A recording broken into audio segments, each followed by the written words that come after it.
Muy bien. Vamos a orar y dar gracias a Dios para poder comenzar con la lección de hoy. Oramos, Padre, en el nombre de Jesús. Gracias te damos, Dios mío, por esta oportunidad que tú nos das de poder estar aquí delante de tu presencia, Señor, juntamente con tus hijos, tus hijas, tus siervos y tus siervas, Señor Jesús. Gracias por todo, Dios mío. Te pedimos, te suplicamos que puedas guiarnos, Señor, guiar esta clase, puedas iluminar nuestra mente y nuestro corazón. Y tu Espíritu Santo, Señor, pueda llevarnos por el camino y por la senda de la verdad, Dios mío, para ser edificados, fortalecidos, Señor, y ser guiados. En el nombre de Jesús te damos gracias, Señor, nos ponemos en tus manos. Amén y amén. Muy bien. Vamos a ver, siempre tengan cuidado, por favor, sus audios, ¿no? Para que no haya ninguna interrupción. Ahora sí. Ahora sí compartimos. Todos atentos, por favor.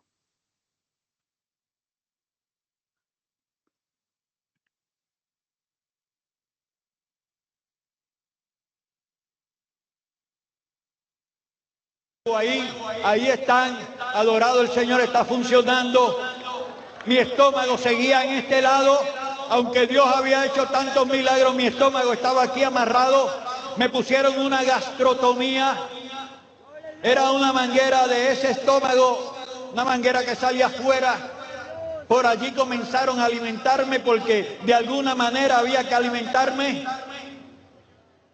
Yo no tenía esófago, mi esófago se deshizo con los jugos gástricos, se pudrió, perdí el esófago y como no tenía esófago, el estómago me lo pusieron por acá con una manguera y en esa manguera me alimentaban, adiestraron a mi esposa para que me estuviera alimentando por esa manguera por mucho tiempo en lo que yo cobrara fuerzas, cogiera ánimo, cogiera carne, porque yo estaba muy débil, estaba esquelético. Y allí adiestraron a mi esposa para que me diera comida. Entre tanto, que pudieran hacerme un trasplante de esófago de un hermano mío, al cual se le había acercado ya para tomar parte de su esófago, ponerme acá o ponerme un pedazo de intestino como esófago, porque no tenía esófago. Y allí me adiestraron a mi esposa para que me alimentara de esta manera, de modo que allí estuve día tras día viendo milagros, oyendo las preguntas de montones de médicos que me preguntaban y cómo fue esto y qué ponemos en el récord médico y cómo explicamos esto, y cada día se registraba un milagro.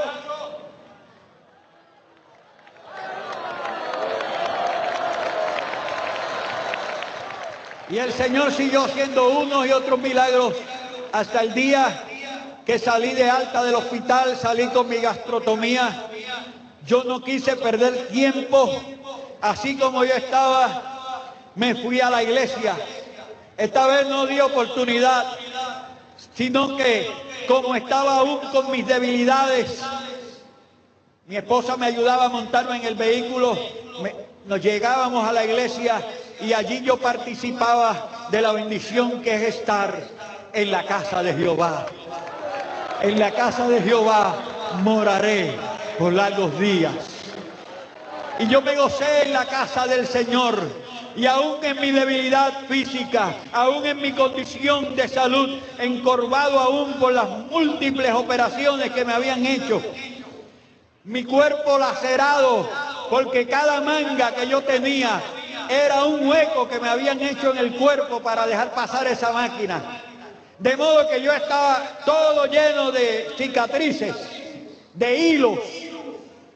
Y así yo seguía asistiendo a la iglesia. Y el Señor trató con mi vida de una manera especial. Oyendo yo la palabra de Dios, oyendo yo la voz de Dios, en muchas ocasiones dirigiéndome. Como por ejemplo, una noche, estando ya en mi casa, acostados, cuando salí del hospital, salí con una condición que sudaba, quizás por los sueros, los líquidos, sudaba mucho, mojaba la cama y mi esposa me cambiaba de esta cama a otra. Al par de horas había que volverme a cambiar a otra. Así pasábamos las noches. Pero como mi esposa había estado tantos días conmigo en ese hospital, en una noche a las 2 de la mañana abro mis ojos porque está la cama mojada y yo trato por mi cuenta de levantarme de la cama para cambiarme. Pero ahí yo vi visión de ángeles a mi lado, multitud de ángeles, hermano. Había un grupo de ángeles, yo los veía en escala, unos arriba de los otros. Los primeros que estaban cerca de mí bajaron las manos y me levantaron de la cama en el aire y me secaron el cuerpo y volvieron a ponerme la cama. Quedé dormido como anestesiado. Desperté en la mañana para contarle la experiencia mía a mi esposa. Le conté, mira hermano, habíamos visto tantos milagros, tantas cosas. Le estoy acortando la grandeza de Dios. Que cuando yo le cuento esto a mi esposa, yo recuerdo, me dijo, Sinaí, tú estás loco. Llamé a mi mamá, aquella que se había convertido en aquella ocasión y todavía perseveraba en el Señor y todavía persevera en el Señor al día de hoy. Y le conté a mi mamá lo que había ocurrido. Mami, anoche yo tuve una visión así, así, así. Y me dijo, vete al médico, ve al hospital, porque si esto te pasó, es que Dios ha hecho otro milagro en tu vida. Y nos levantamos para ir al médico. El médico que me había atendido en aquella mi condición había sido testigo de tantos milagros. Era un médico dominicano, por cierto, muy amable, un buen médico que me atendió con mucha devoción.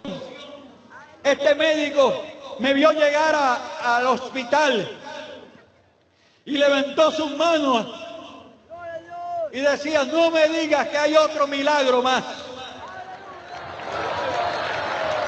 Y yo recuerdo, hermano, yo llevaba mi estómago por acá, que yo le decía a mi esposa, yo tengo un motorcito funcionando por acá. Era de las veces que mi esposa me decía, estás loco. Un motorcito, y era el estómago aquí. Y cuando llegamos al médico, el médico me mandó a hacer radiografías. Y allí estuvimos en la espera, yo con mi camisa quitada, mi manguera por el lado. Allí vino el médico con las radiografías y las puso en la pantalla, prendió la pantalla y llorando me decía, tú ves esto que está aquí, esto es un esófago y tú no tenías esófago. Esto que está aquí es un esófago. Aleluya. Y tú no tenías esófago. Bendito Rey de Gloria. Y me dijo, acuéstate. Y buscó unas tijeras y me cortó los hilos que agarraban mi estómago en este lado. Lo liberó y me quitó la manguera, la gastrotomía. Me dijo, ya no necesitas esto. Mi estómago volvió a su lugar con mi esófago. Hermano, yo tengo un esófago muy diferente al suyo. Mi esófago es pequeño. Quizás alguno pueda ver esto desde allá, en la cinta que divide las hojas de la Biblia, marcador de la Biblia. Ese es el grueso de mi esófago hoy día. El suyo es mucho más grande que ese. Pero yo por este como lo mismo que come usted por el suyo. Porque Dios es hacedor de maravillas.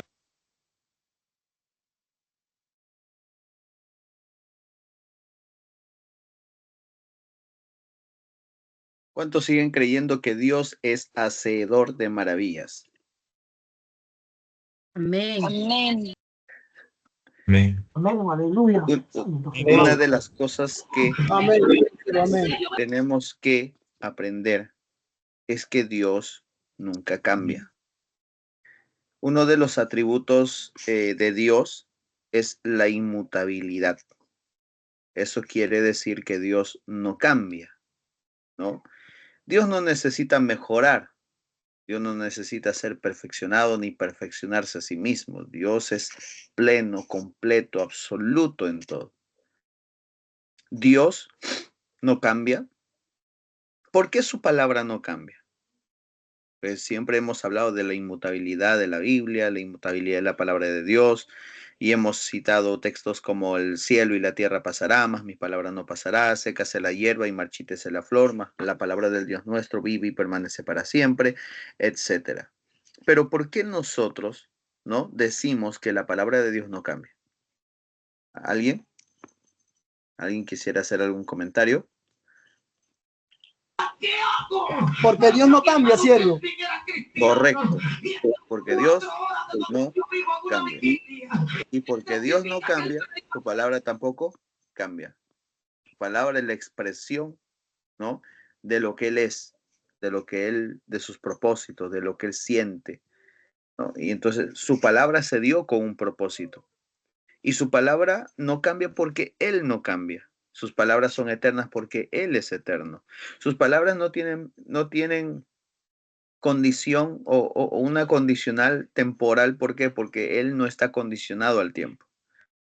Entonces, una de las cosas más grandes y más maravillosas que vamos a ver en Dios es justamente su inmutabilidad. Y eso es lo que trae esperanza a nosotros de que las promesas que se hicieron antiguamente siguen permanentes hasta hoy. No tienen fecha de caducidad. No eran para antes y ahora no es así. Entonces, Dios es el mismo, no ha cambiado. Y ese mismo Dios que visitó familias, visitó a hombres y a mujeres, visitó a mucha gente, ¿no? En sus más difíciles momentos, ¿no? Aún en momentos de dificultad, de necesidad, de enfermedad, ese Dios sigue con nosotros, no se ha apartado de nosotros. Ahora, una de las maravillas de la teología es que la teología nos permite ampliar nuestra visión y nuestro conocimiento de ese Dios. No solamente nos quedamos con el atributo de la inmutabilidad, sino que vemos más allá. ¿Qué implican esos atributos de la inmutabilidad, la omnipotencia, la omnisciencia? A través de la teología nosotros podemos ver más allá de lo que nuestros conceptos superficiales, ¿no? De las definiciones o conceptos superficiales que hemos adquirido hasta hoy. ¿Me entiende? Entonces, eso es lo que nos permite la teología, ver más allá. Y así como nosotros escuchamos ese testimonio, ¿no? Del pastor Sinaí Santiago, que ya está en la presencia del Señor, pero ese testimonio trae que esperanza. Alguien puede decir, no, pero eso fue antes, eso fue con él, claro. ¿Y qué impide que también pueda ser o pueda manifestar su poder? Tal vez no de la misma manera, pero un poder sobrenatural sobre nuestras vidas. Eso es la acción del Espíritu de Dios. Esa es la acción de Dios mismo. Y eso es lo que nunca ha dejado de hacer Dios. Dios no ha dejado de obrar. Es por eso que, como decíamos desde la primera clase, ¿no? Hay que saber formar una identidad, la identidad nuestra como iglesia pentecostal, no una identidad que gira en torno a esos principios que siguieron también a la iglesia primitiva, el bautismo en el Espíritu Santo, la sanidad divina, el énfasis escatológico, misiológico, todos esos aspectos son importantes a la hora de la predicación, ¿no? Eso es lo que forma nuestra identidad como iglesia pentecostal. Y de esa identidad nosotros no podemos avergonzarnos. Porque hay gente que se avergüenza, no, tú eres pentecostal, tú eres un ignorante de la Biblia. Bueno, eso podría considerarse hace años, pero ahora ya no. ¿Por qué? Porque con toda la facilidad de la información que tenemos ahora, ¿no? Y con todas las oportunidades que ahora tenemos de poder ser parte de un seminario, de poder conocer la teología, de poder formar y forjar una identidad en nosotros, eso nos permite ahora a nosotros saber quiénes somos, para dónde apuntamos, qué es lo que Dios quiere con nosotros como iglesia de Jesucristo. O sea, vivamos bajo esa visión, bajo esa manera, bajo esa cosmovisión, ¿no? Y veamos que hay propósitos en Dios. Muy bien, después de esta breve reflexión vamos a entrar a la clase que tenemos para hoy. Hoy vamos a hablar un poco acerca de la eclesiología, ¿no? La eclesiología es la doctrina de la iglesia, ¿no? A eso es lo que vamos a apuntar el día de hoy, así que todos vamos a prestar atención, vamos a presentar la diapositiva que tenemos.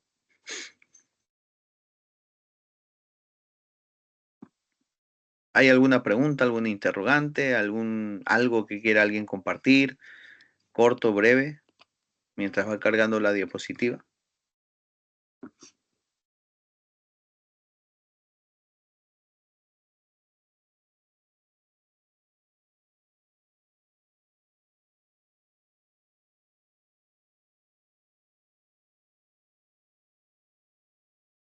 Bien. Ya, aquí está. Sí, hermano César, díganos. Pastor, Dios le bendiga. Usted estaba diciendo que, por ejemplo, el Señor no cambiaba, ¿no? Conforme a su inmutabilidad.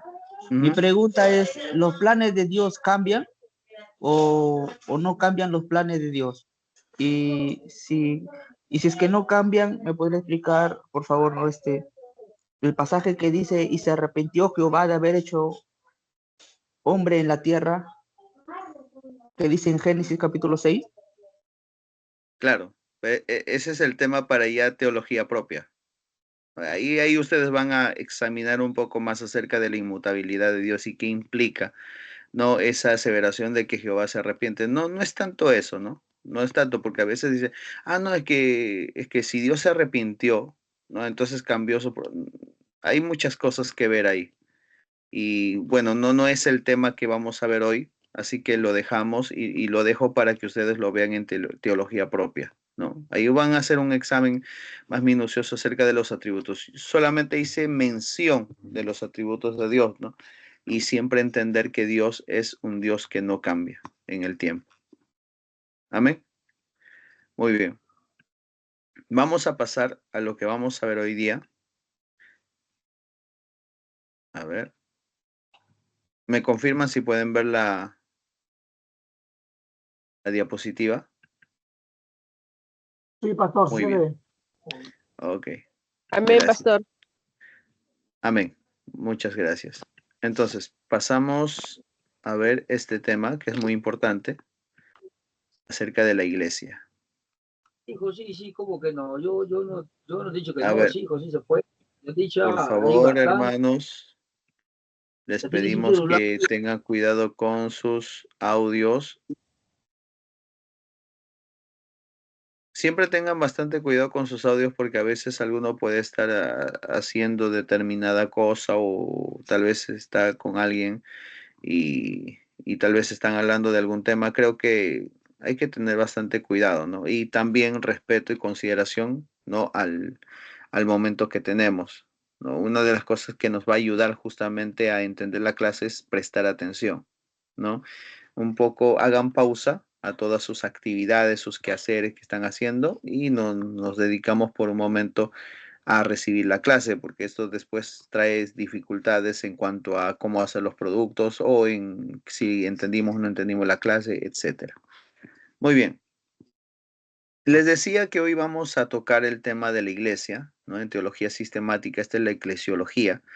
No vamos a ahondar tampoco en el tema, les vuelvo a repetir, ¿no? La naturaleza de este curso es un curso simplemente introductorio, ¿no? Acá no definimos las cosas, sino que simplemente se mencionan y se da un panorama, ¿no? A grandes rasgos de lo que es cada uno de los puntos de la teología sistemática.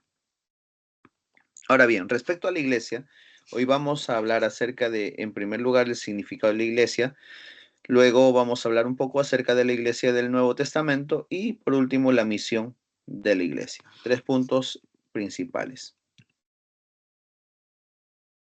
Mateo 16:18 dice, y sobre esta roca edificaré mi iglesia y las puertas del Hades no prevalecerán contra ella.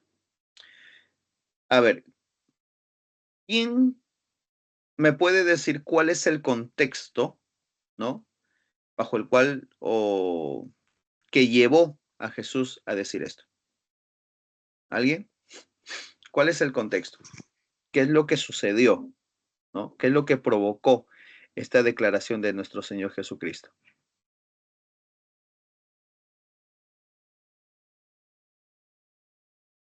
Hermano Adolfo. Dios lo bendiga, pastor. Según la Biblia, los apóstoles le estaban preguntando quién es él, ¿no? Si era el Cristo, era el Mesías, ¿no? Y nuestro Señor Jesucristo les preguntó, ¿y ustedes quiénes creen que soy? Entonces ahí Pedro le dice, pues, tú eres el Cristo. Y Jesús le dice, bueno, no ha sido el Espíritu Santo que te ha revelado, ¿no? Esto, ¿no? Ese es el contexto, pastor. Muy bien. Amén. Correcto. Entonces, este texto o esta expresión, esta frase, estas palabras de nuestro Señor Jesucristo se dan a raíz de un, de algo muy, pero muy importante, que es quién es Jesús. En un primer momento, nuestro Señor Jesucristo, ¿no?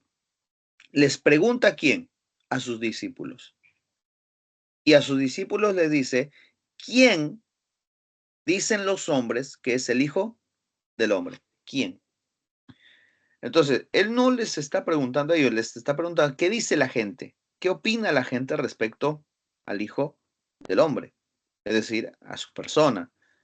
Y entonces los discípulos empiezan a decir, bueno, algunos dicen que eres Juan el Bautista, otros dicen que eres Elías, otros dicen que eres Jeremías o alguno de los profetas.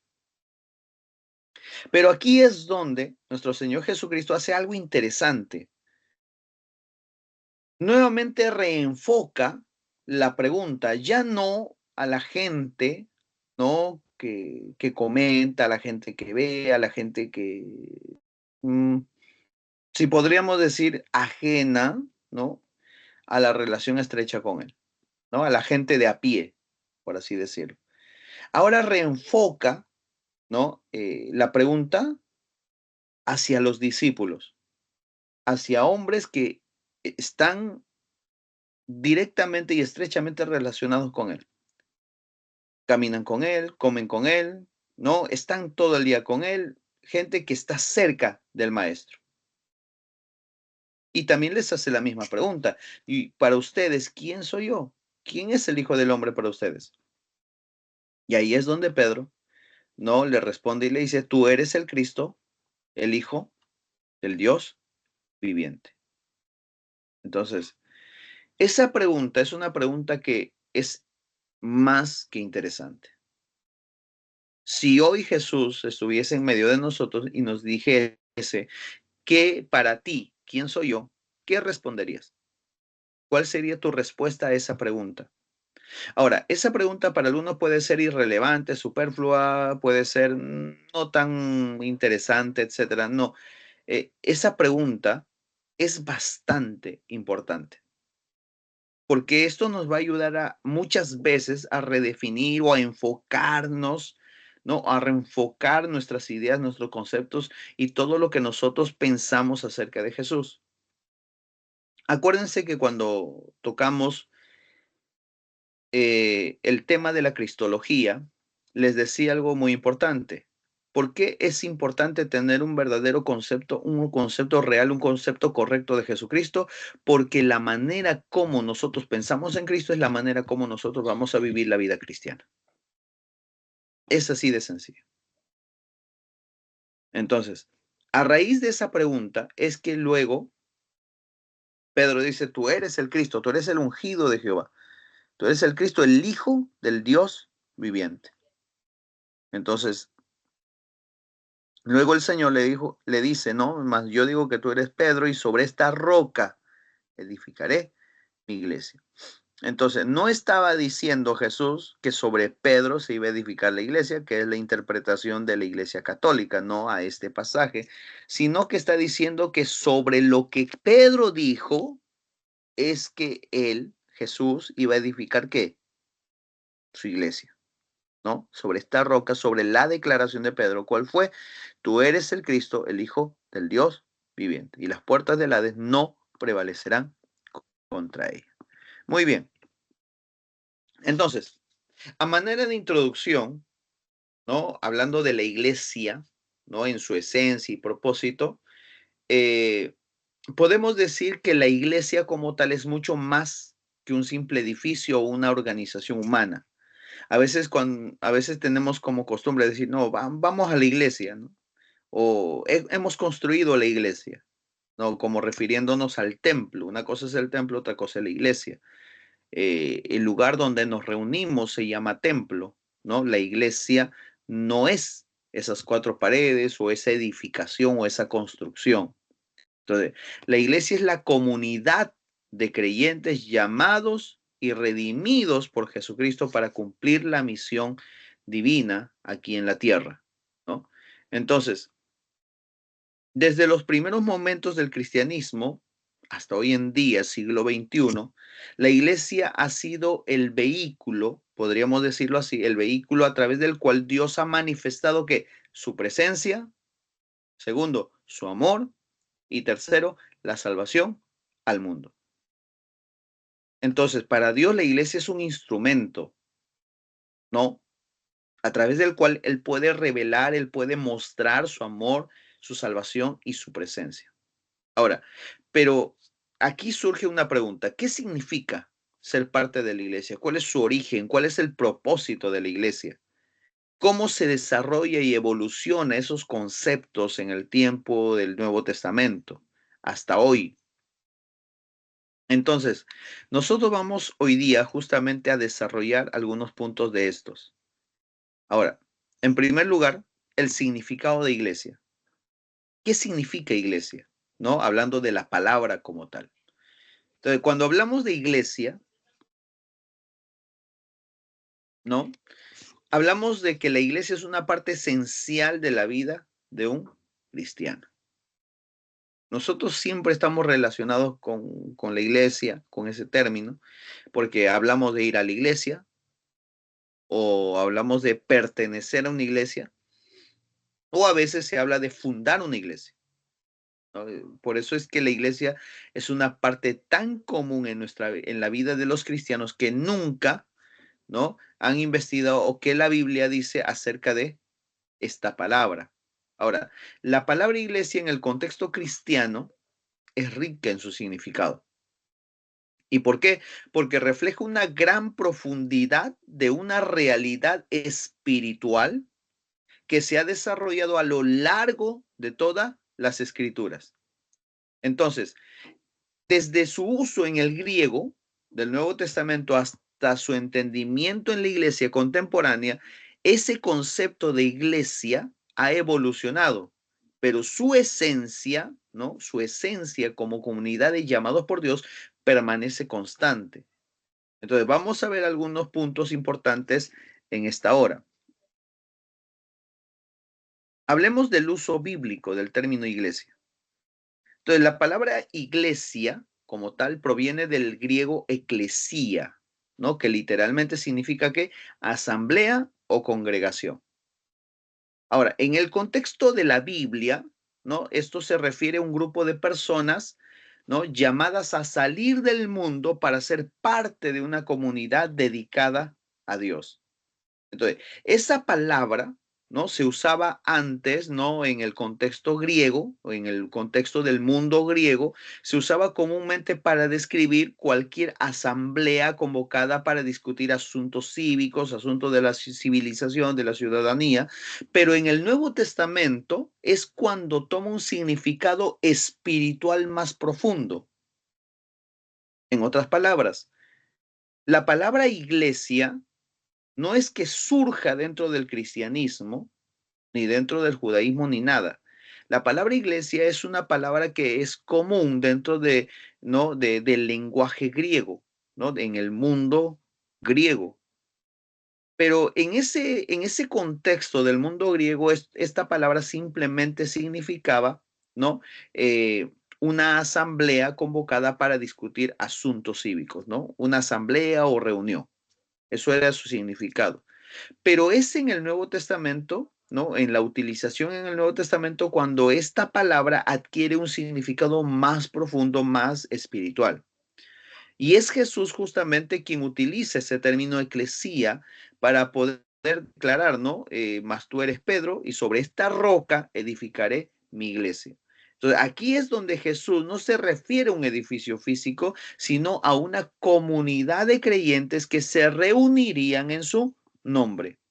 Por lo tanto, la iglesia entonces es una asamblea espiritual, ¿no? Un cuerpo de personas llamadas a seguir a Cristo y a vivir de acuerdo a las enseñanzas de Jesucristo.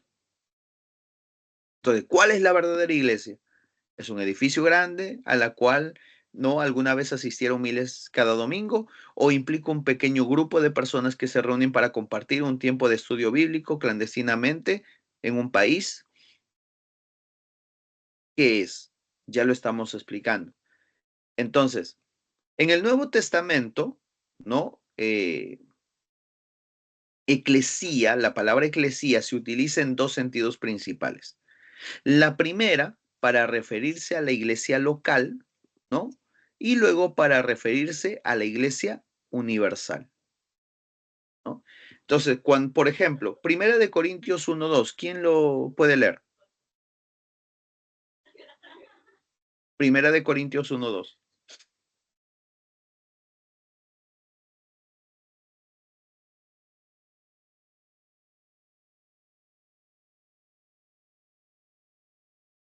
Amén, pastor. Léalo, por favor, hermana. La palabra del Señor dice: a la iglesia de Dios que está en Corinto, a los santificados en Cristo Jesús, llamados a ser santos con todos los que en cualquier lugar invocan el nombre de nuestro Señor Jesucristo, Señor de ellos y nuestro. Amén. Amén. A la iglesia de Dios,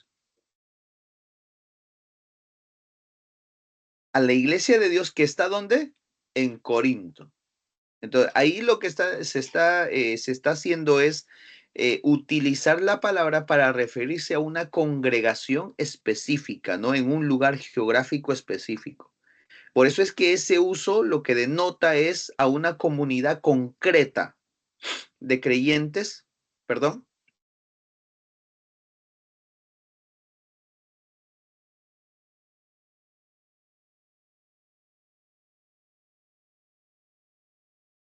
Les decía, ¿no?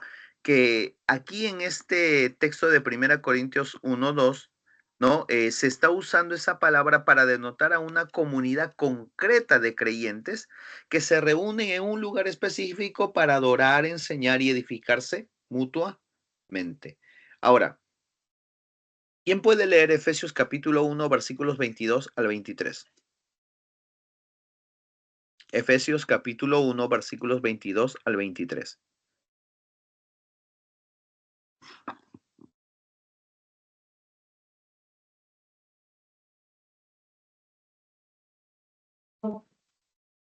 Yo, pastor. Léalo, por favor, hermana. Gracias. Y sometió todas las cosas bajo sus pies y lo dio por cabeza sobre todas las cosas a la iglesia, la cual es su cuerpo, la plenitud de aquel que todo lo llena en todo. Muy bien. Entonces, aquí, en Efesios 1, del 22 al 23, Pablo habla de la iglesia como su cuerpo, ¿no? O como dice, la plenitud de aquel que todo lo llena en todo.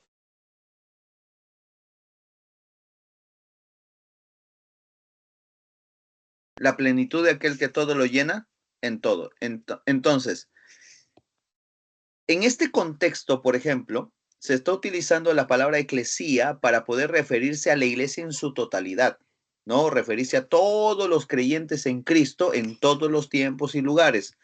Y ese es el ejemplo que podemos ver en Efesios 1 del 22 al 23. Ahora, ya cuando ustedes lleven el curso de eclesiología, ¿no? Ya ¿no? en más detalle, ustedes van a hablar de la iglesia militante, de la iglesia victoriosa, ¿no? Y cada uno tiene sus implicancias, ¿no? Es bonito el curso de eclesiología porque nos ayuda a ver, no solamente la naturaleza de la iglesia como tal, sino ya su gobierno, su organización y todo, ¿no? De manera más detallada. Ahora, veamos algo. Hay otra palabra, ¿no? Que muchas veces se ha relacionado con la palabra iglesia, que es la palabra kuriokosi, que significa pertenecer al Señor. Esa palabra se encuentra 2 veces en el Nuevo Testamento, pero no se traduce como iglesia, ¿no? Ninguna de esas 2 veces. Sin embargo, al pasar los años, las personas empezaron a usar la palabra kuriokosi para poder mencionar a lugares donde la iglesia se reunía ya en esos sitios, ¿no? Cuando eran dedicados al Señor. Ahora, la palabra kuriokos, ¿no? Que sería la palabra como tal, ¿no? Se traduce como perteneciente al Señor y está relacionada con la identidad y propiedad de la iglesia en el Nuevo Testamento. Ahora, como les decía nuevamente, no se utiliza directamente para describir a la iglesia, pero sí aparece en 2 contextos donde se subraya su relación con Cristo. Por ejemplo, las 2 únicas veces donde aparece esta palabra curiocón, ¿no? O curiocosi, es 1 Corintios 11:20. ¿Alguien lo puede leer?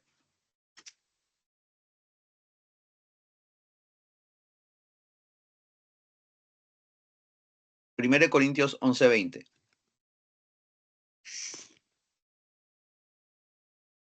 Amén, pastor. A ver, Nos léalo, por dice, favor. 1 Corintios 11:20. Cuando pues os reunís vosotros, esto no es comer la cena del Señor. Muy bien. Entonces, dice ahí, ¿no? Claramente, cuando os reunís, ¿no? Entonces, esa palabra reunís es la palabra curiocón, ¿no? Ahora, tenemos que ver una cosa, ¿no?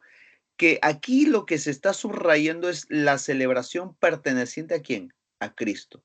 Y es un recordatorio de que la Santa Cena, en este caso, que se está mencionando aquí, es un recordatorio de su sacrificio y su obra ¿qué? Redentora.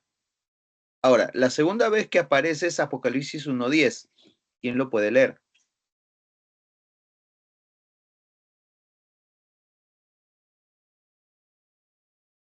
Pastor, ¿cuál era el otro texto bíblico, pastor? Apocalipsis 1:10. No, el primer texto, pastor. 1 Corintios 11:20. Amén, pastor. Apocalipsis 1:10. Léalo, por favor. Dice, amén. Yo estaba en el Espíritu en el día del Señor y oí detrás de mí una gran voz como de trompeta. Muy bien. Entonces, en ese pasaje Juan menciona que el día del Señor, ¿no? Ese día del Señor está haciendo referencia que a un tiempo que está bajo la autoridad de quién? De Cristo y que pertenece a quién? A Él. Entonces, en estos 2 usos de curiocos se subraya que la iglesia, ¿no? Es una comunidad que pertenece a Cristo y que está bajo ¿qué? Bajo su señorío. Por lo tanto, la iglesia no es una institución creada por el hombre, sino una asamblea sagrada que existe para honrar, servir y obedecer ¿a quién? A Cristo, que es la cabeza de la iglesia. Ahora, seguimos. Veamos los primeros usos de la palabra eclesía y su evolución. Como les decía hace un momento, la palabra eclesía, ¿no? Nace en un contexto ordinario dentro de lo que es la cultura griega, ¿no? No es una invención, no es una palabra que se inventa recién en el cristianismo, les vuelvo a repetir, sino que ya es de uso dentro del contexto helenístico. Ahora, la palabra eclesía, ¿no? En sus primeros usos en la cultura griega era puramente secular, ¿no? Y se refería a una asamblea de ciudadanos convocada para tratar asuntos, pues, de la ciudad, ¿no? Sin embargo, ya en el contexto bíblico, ese término se transforma y adquiere un sentido más espiritual. Por eso es que en el Antiguo Testamento, en la Septuaginta o en el Antiguo Testamento griego, eclesía se usa para traducir la palabra hebrea kahal, ¿no? Que se refiere a la asamblea del pueblo de Israel, ¿no? El pueblo que era convocado por Dios. Entonces, en el Nuevo Testamento, eclesía mantiene justamente, ¿qué cosa? Esa idea de un grupo llamado fuera. Pero el énfasis, en este caso, está en la separación de la iglesia del mundo, ¿no? Y el llamado a una relación especial con Dios a través de ¿quién? De Jesucristo. Entonces, los creyentes somos llamados a salir del sistema mundano de pecado, pero para unirnos en una comunidad que refleja los valores del reino de Dios. Por eso es que la palabra eclesía va más allá de simplemente una reunión que era, ¿no?, el concepto ordinario dentro del helenismo. Entonces, es ahora en el cristianismo que ese iglesia o que ese término no adquiere un significado más profundo. Entonces, ya hemos visto, ¿no?, los dos usos principales de eclesía en el Nuevo Testamento cuando se refiere a una iglesia local y una iglesia universal. Ahora, hablemos de la iglesia establecida por Jesús. Muchos creyentes, por ejemplo, ven el día de Pentecostés como el día del nacimiento de la iglesia, donde Pedro predicó 3,000 personas, ¿no? Y 3,000 personas fueron salvas y la iglesia empezó a crecer en el poder del Espíritu Santo. Entonces, en el contexto de Hechos capítulo 2, nosotros vamos a ver que es en el aposento alto donde, ¿no? A causa del descenso del Espíritu Santo, entonces la iglesia nace en ese momento, ¿no? Y a partir de ahí, nosotros vemos el ministerio de la obra del Espíritu Santo en la iglesia. Porque acuérdese, Jesús decía, yo me voy, pero tras de mí viene el otro Consolador, el Espíritu Santo, Él os guiará a toda verdad. Entonces, solamente en esos primeros capítulos de Hechos podemos ver, ¿no?, las tres palabras claves para entender Hechos de los Apóstoles, ¿no? Ascensión, descenso y expansión. Nuestro Señor Jesucristo ascendió a los cielos para que el Espíritu Santo descienda sobre la iglesia y una vez que desciende sobre la iglesia, impacta a la iglesia para que ésta se expanda, ¿no? Y expanda el reino o el mensaje del evangelio a todo el mundo. Por eso es que como resultado del día de Pentecostés o del descenso del Espíritu Santo sobre la iglesia, vemos que la iglesia se expande a todo el mundo. Ahora, de ahí que el origen de la iglesia no es humano, sino más bien es divino. Jesús por eso declara en Mateo 16:18, edificaré mi iglesia. Él es el fundador y arquitecto de la iglesia y su autoridad, ¿no?, es la base sobre la cual se edifica ¿qué? La iglesia. Por eso es que esa declaración muestra que la iglesia no es solo una asociación de personas con creencias comunes, si podríamos decirlo así, sino más bien es una comunidad creada, 1, 2, sostenida por nuestro Señor Jesucristo. Por eso es que en Mateo 28 del 19 al 20, que es el texto que nos habla de la gran comisión, Jesús no les mandó a sus discípulos ¿a qué? A hacer discípulos a todas las naciones, y de esta manera les muestra que la misión de la iglesia es expansiva y global.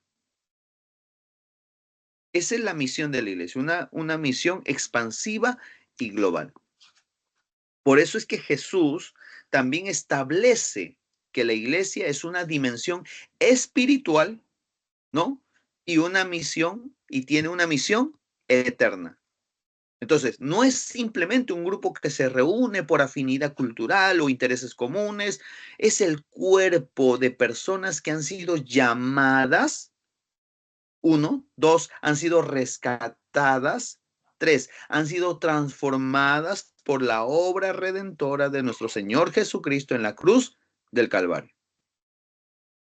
¿Hasta aquí está todo claro? A ver, hermano Fernando, díganos. Yo le bendiga, pastor. Pastor, en antes de que estaba escuchando de la esencia de la iglesia. ¿Cuál es la esencia de la iglesia? Usted estaba ahorita enseñándonos que la iglesia tiene como esa misión, ¿no? La gran comisión de predicar la palabra. Pero, sinceramente, así es una opinión personal, ¿no? Porque verdaderamente estamos obedeciendo a la gran comisión, porque no, por mi parte yo me siento como si no estaría predicando la palabra así como los apóstoles en la iglesia, en los hechos dicen, ¿no? Que dieron su vida por el nombre de Jesús, ¿no? Así como el Señor dio su vida por nosotros. Yo veo que ahora en nuestra iglesia en la actualidad no está dando de verdad su vida por el nombre de Jesús, ¿no? Parece que nos hemos dormido, nos hemos acomodado. Por favor, corrígeme en esa parte porque quisiera saber, ¿no? Quisieran saber, ¿no? Tener ese conocimiento para poder saber cómo también, si estoy cumpliendo, ¿no? Con el Señor como iglesia, ¿no? Si tengo la esencia de iglesia, algo así, ¿me entiende, no? Eso que quisiera llegar. Mire, hay dos aspectos, ¿no? Cuando hablamos de iglesia, hay dos aspectos importantes que tenemos que tener en cuenta siempre, y Hechos de los Apóstoles nos van a mostrar esos dos aspectos. El aspecto personal y el aspecto como comunidad de fe. El aspecto personal, nosotros somos responsables de predicar y dar testimonio, así, de manera personal, independientemente de, ¿no? de que si estamos o lo hacemos con o sin la iglesia o los hermanos. Pero también hay una responsabilidad de manera colectiva, como creyentes, como iglesia, como tal. Entonces, así como creyentes individuales damos testimonio, también como iglesia. Así como predicamos individualmente, también lo tenemos que hacer como iglesia. Porque cuando ustedes leen, por ejemplo, la oración de Juan capítulo 16 o 17, perdón, que es la oración de rendición de cuentas del siervo a su amo, a muchos lo han llamado así, nuestro Señor Jesucristo está dando cuentas al Padre acerca de todo su ministerio, y entre las cosas que él habla de que el mundo, ¿cómo nos va a conocer a nosotros que somos de Dios? A través de la unidad, ¿no? Entonces, a través de la unidad es que el mundo puede recibir ese testimonio de que somos verdadero pueblo de Dios. Claro, entre muchas otras cosas, somos sal de la tierra, luz del mundo, etcétera. Pero todo eso es parte de nuestra responsabilidad. Ahora, la gran comisión es algo muy importante, porque eso no se lo ha dado solamente a los ministros, a los pastores. Eso es un mandamiento general a toda la iglesia de Jesucristo. Ir por todo el mundo y hacer discípulos a todas las naciones, etcétera. O Marcos 16, cuando dice, y predica el evangelio a toda criatura, ¿no? El que creyere y fuere bautizado será salvo, mas el que no creyere será condenado, ¿no? O cuando en Lucas 24 el Señor le dice a sus discípulos, vosotros sois testigos de estas cosas, ¿no? Haciendo un énfasis de que no hay otra salida sino el testificar. ¿Por qué? Porque si nosotros callamos, ¿quién va a decir al mundo lo que el Señor hizo? Y claro, Jesús les está implicando ahí que ellos eran testigos de primera mano de todo lo que él había hecho y enseñado durante su ministerio terrenal. Entonces, ellos eran los agentes indicados para dar testimonio de lo que el Señor había enseñado. Ahora, de que la iglesia se ha dormido hoy en día, eso no lo podemos negar, no podemos tapar el sol con un dedo. Alguien decía, me acuerdo que una vez leyendo un libro, decía lo siguiente: si la iglesia de hoy en día se preocupara por, ¿no?, tener el énfasis, tener esa pasión por predicar el evangelio, hace rato que hubiésemos terminado de predicar a todo el mundo.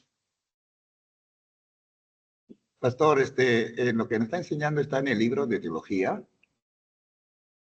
No, estamos ampliando un poquito más de lo que está ahí.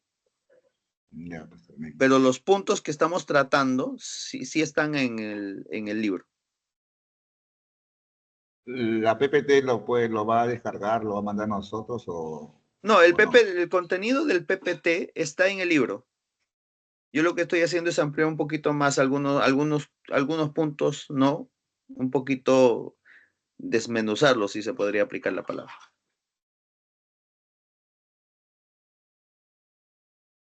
como para que se entienda un poco Amén, mejor. pastor. Amén. A ver, alguien levanta la mano acá. Mano Manuel. Amén, amén, pastor. Dios le bendiga, pastor. Buenas noches. Pastor, una inquietud, ¿no? De acuerdo al tema que se está tratando acerca de predicar, evangelizar. Es con respecto a los aires libres que nosotros como iglesia, pues, ¿no? Damos, a veces, en compañía de los hermanos, ¿no? Este, una consulta para ser más preciso. El tema de los aires libres, nos enfocamos solo a la invitación que se da a la parte bueno, del pueblo, pues, ¿no? De las personas que no conocen de Dios, o también el aire libre es, un mensaje, una prédica, llevarlos al arrepentimiento, una prédica en pleno aire libre, porque, lo digo esto, porque yo entiendo que, bueno, ahí al parecer hay diversos, ¿no? Diversas opiniones de los siervos, en que algunos, el aire libre solo se debe de enmarcar a una invitación hacia las personas, a la iglesia. Otros de que ciertamente se puede llevar un mensaje, ¿no? En base a una persona pues que realmente pues conozca la palabra y pueda dar a entender un mensaje conciso, ¿no? A las demás personas. Esa es, ¿no? Una pregunta y me gustaría saber, ¿no? Su opinión con respecto a ello, ya que me ayudaría también a resolver muchas dudas e inquietudes que tengo con respecto a ese tema. Gracias. Miren, amén. Si nosotros vamos a la Biblia, nosotros vamos a ver que cada vez que, ¿no? Sea Pablo, uno de los apóstoles, se dirigió de manera pública, ¿no? A la gente, siempre llevó el mensaje, siempre. Y es la predicación, la exposición de la palabra, ese querigma, ¿no? Lo que hace posible que la gente, ¿no? Reciba la palabra de Dios y a través de ella, ¿no? La obra del Espíritu Santo. Es la palabra la que transforma, la que hace su obra. Entonces, no es, por ejemplo, el testimonio. El testimonio es importante y todo, pero no es determinante. Es la palabra lo que trae eso. Ahora, yo no puedo, ¿no? Es una opinión personal, ¿no? Eh, reducir la oportunidad, ¿no? De un aire libre para simplemente limitarme a invitar. Creo que lo correcto es predicar. Ahora, tampoco va a ser pues una predicación de 1 hora, por un aire libre siempre implica pues algo más ágil, más activo, más rápido, porque de lo que se trata es pues, ¿no? De ir de esquina en esquina y otra esquina y abarcar lo que más se pueda, ¿no? Para poder alcanzar a las almas. Otra cosa sería hablar de una mini campaña que es algo un poquito más elaborado, pero también, ¿no? Es de acuerdo a cada quien, ¿no? No hay una regla estricta, pero ya cuando hablamos, por ejemplo, de un aire libre, creo, me parece que no podríamos limitarlo simplemente a una invitación, sino más bien a una predicación, aunque sea corta de unos minutos, 4, 5, aunque sea, no sé, 6 minutos, ¿no? De predicación, y eso es lo que golpea, porque la palabra de Dios es como un martillo que golpea y que quiebra y que quebranta el corazón más duro. ¿Me entiende? Pues yo les digo, un aire libre tampoco va a ser una predicación pues de media hora, ¿no? Unos 5 o 6 minutos, algo, o ¿qué le digo? Puntual, va a ser más que de edificación para las personas que puedan oír el mensaje de Dios. No sé si está claro. Pero Amén, pastor. bíblicamente, Sí. pero bíblicamente hablando, siempre que hubo un momento donde hubo algún tipo de, ¿no? de evangelización pública, siempre hubo y hay predicación de la palabra de Dios. Sí, a ver, alguien levantó de antes, a ver. Hermano Eduardo, después pasamos a la hermana Miriam.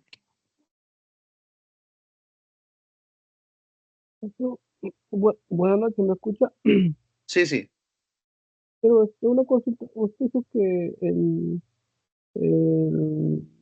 la doctrina de la iglesia o la eclesiología estaba en el texto del seminario, pero no está en el libro que nos han subido al Ajá. Canvas.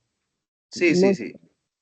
No está en el Entonces, libro, pero sí está en el contenido adicional. Si ustedes han ido al Canvas, hay un contenido adicional.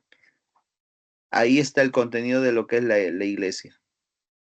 Es un archivo aparte, siervo. Sí, es un archivo aparte. Ah, ok. Ah, no, pues, gracias. Sí, sí está en el aula virtual. Ahí lo pueden ver. Muy bien. Creo que no hay más preguntas, entonces seguimos. ¿De cuándo es que nosotros nos hacemos miembros? Ah, perdón. Van a Miriam, díganos. Siervo, Dios le bendiga. Respecto a la evangelización, en cuanto cuando se va a evangelizar al hospital, por ejemplo, ¿cuál es la manera correcta que uno debe de evangelizar? Bueno, a lo que veo que hacen aquí, ¿no? En la iglesia es repartir tratados, folletos, a veces oran, a veces se le lee la palabra, pero ¿cuál sería la mejor manera, ¿no? Para llegar a las vidas? Ya. Eso lo van a ver en el curso de evangelismo. Ahora, solamente lo que les digo, ¿no? Ciertamente, por ejemplo, la forma de evangelizar, sea en una campaña o sea de manera personal, tiene también una razón de ser, ¿no? Alguien comparó, por ejemplo, las campañas, los aires libres, ¿no? Como cuando se pesca con red, ¿no? Se tira una red, ¿no? A la multitud de peces o a los cardúmenes de peces que puedan haber ahí. Pero el trabajo personal, es decir, la predicación persona a persona, puede ser comparada con una pesca con caña, ¿no? Donde uno saca uno por uno. Tanto lo uno como lo otro tiene sus ventajas y desventajas, ¿no? Y esos detallitos también lo van a ver cuando entren al curso de evangelismo, perdón. Amén.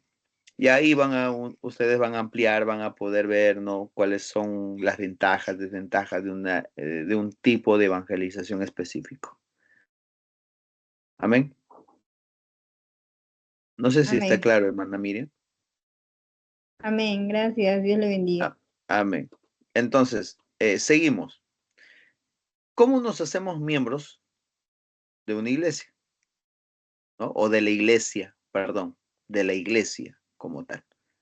No estamos refiriéndonos aquí a una denominación, sino nos estamos refiriendo a la iglesia de Jesucristo, ¿no?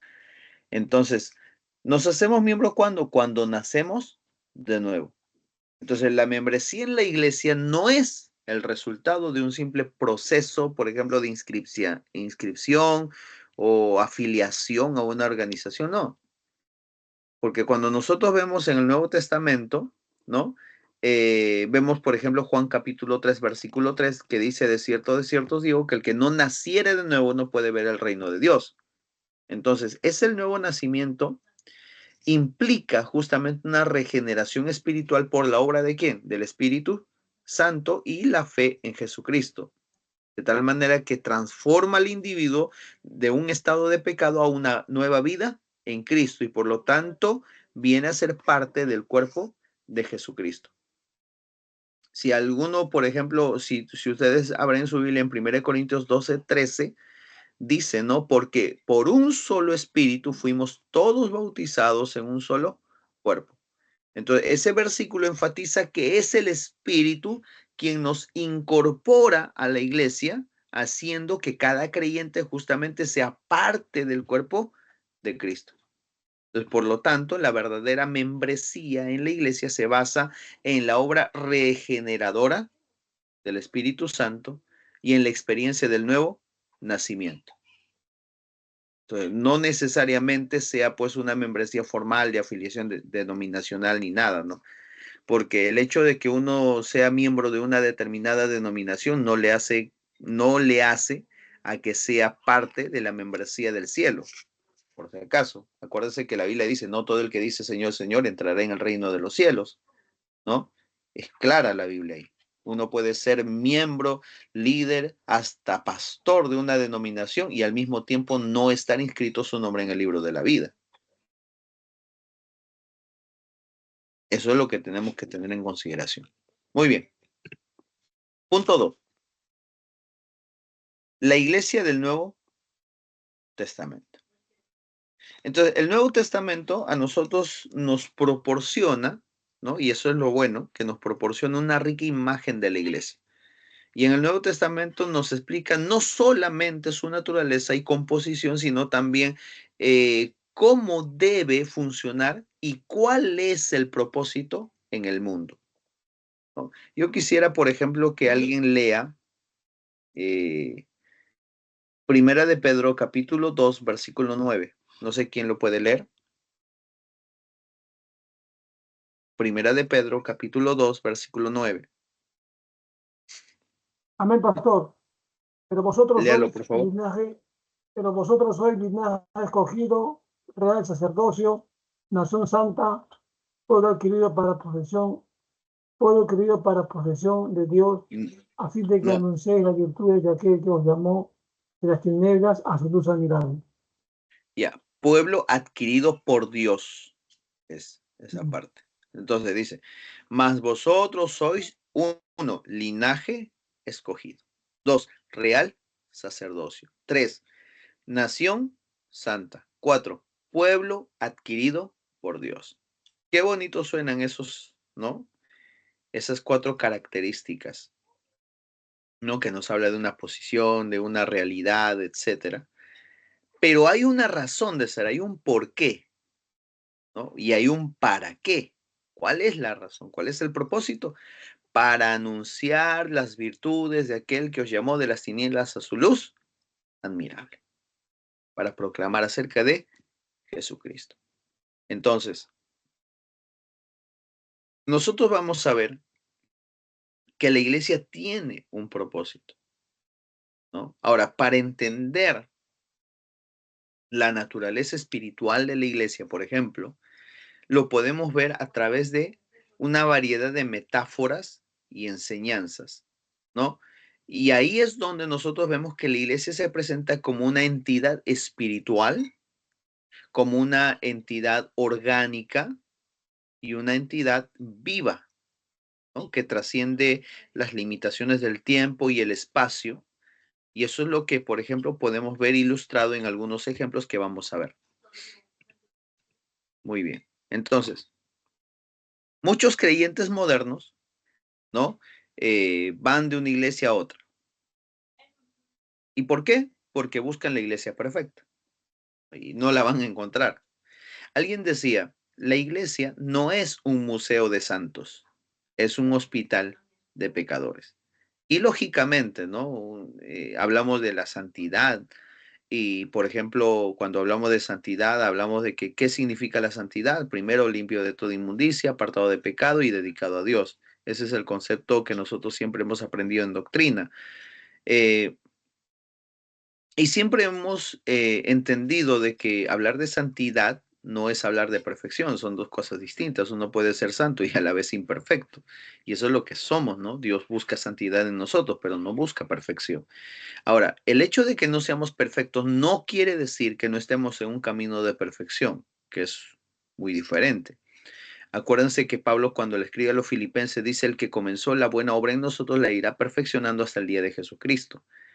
Entonces, el hecho de que no somos no perfectos no quiere decir que no estemos en ese camino de perfección. Tenemos que mejorar. Dios está haciendo su obra en nuestra vida, está procesándonos a la imagen de Jesucristo. Ahora bien, como les decía, hay muchos que buscan la iglesia perfecta, no la van a hallar. Siempre que llegan a un sitio, al principio está bien, ¿no? Y de ahí que cuando ven alguna cosita, se desaniman y se van a otro sitio, ¿no? El pastor Ortiz los llamaba gentes en tránsito, o si no, los llamaba parásitos.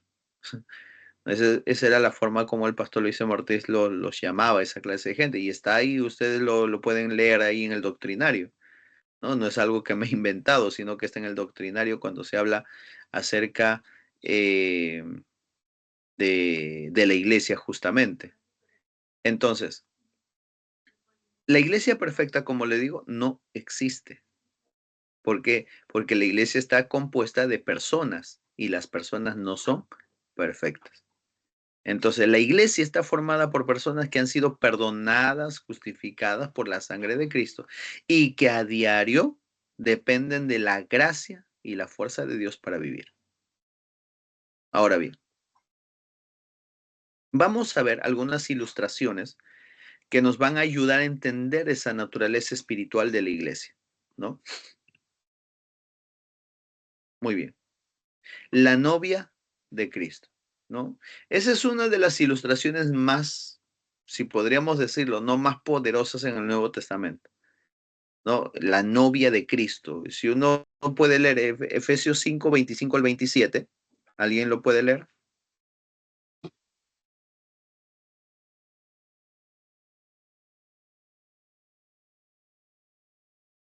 Efesios capítulo 5, versículos del 25 al 27.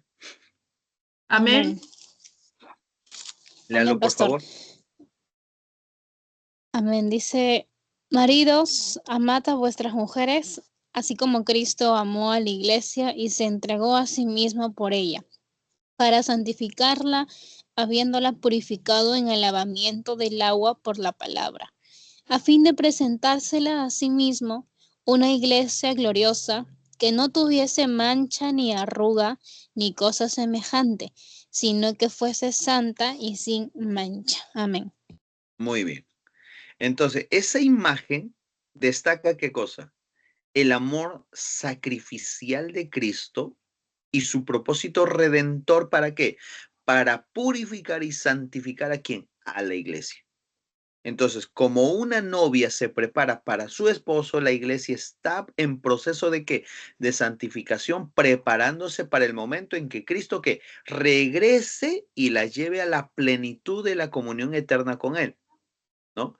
Entonces, esa metáfora enfatiza la relación íntima y amorosa que Cristo tiene con la iglesia y la necesidad de que la iglesia viva en santidad y pureza. Así de sencillo. A ver, acá, hermano Fernando, díganos. Pastor, solo quería hacerle la pregunta que en el Evangelio según San Mateo dice, en el capítulo 58 dice, de la boca del mismo Señor Jesús dice, sé pues vosotros perfectos con vuestro Padre que está en los cielos, sé perfecto. ¿A qué se refiere esto a lo que dice el Señor? Ya, De Jesús. la palabra perfección habla de madurez, ¿no? Más habla de madurez en algunos contextos. Y no es que, por ejemplo, se refiere a una persona que no tenga errores ni fallas ni nada, porque no lo vamos a lograr. Es más, mire, a ver, hay otra parte, por ejemplo, donde podríamos hallar una aparente contradicción. Si vamos al libro de Filipenses, a ver, permítanme buscarlo.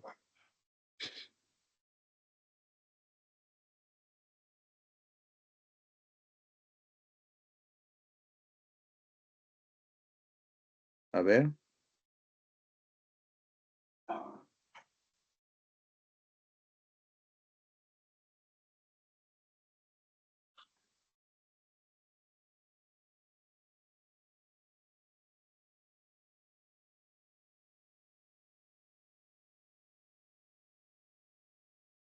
A ver, creo que es el capítulo 3.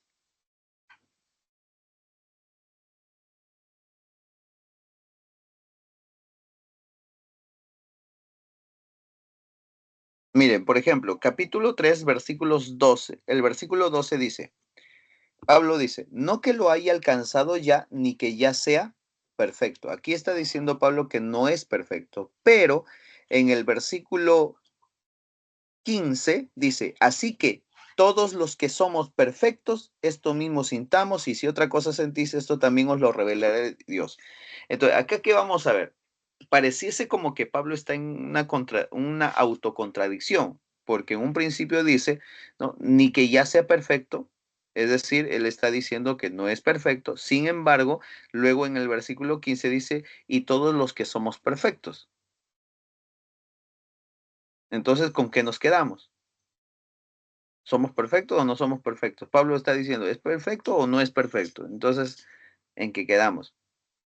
Sino que aquí, como le vuelvo a decir, en ciertos contextos, la palabra perfecto no significa alguien que no falla, simplemente significa una persona madura, ¿no? O que esté en ese proceso de madurez. Una persona que ya vaya siendo, ¿qué le digo? Vaya teniendo un mejor criterio de las cosas, No sé si me dejo entender a lo que voy. ¿Se podría decir que sea firme su convicción? También podría ser, porque la madurez nos lleva a eso, ¿no? A madurar una perfección en nosotros, o perdón, a madurar un criterio, ¿no? Porque es la persona madura la que tiene mejor objetividad, mejor criterio para poder decidir, para poder hacer las cosas, ¿no? Para eso va, Amén, pastor. ¿no? Una persona más centrada. Porque, por ejemplo, bueno, si nos pasamos aquí hablando de eso, vamos a seguir. Por ejemplo, vamos a ver el caso de Job, por ejemplo, ¿no? Varón perfecto, dice, ¿no?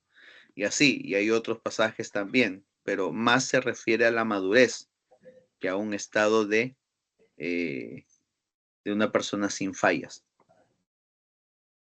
No sé si está claro. Pastor, una preguntita. ¿Y cómo, Sí.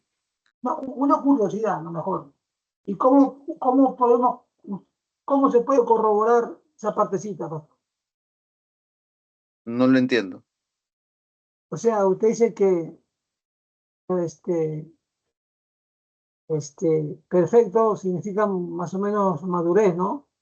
Y ¿cómo podemos corroborar esa partecita o qué base podemos tener sobre eso?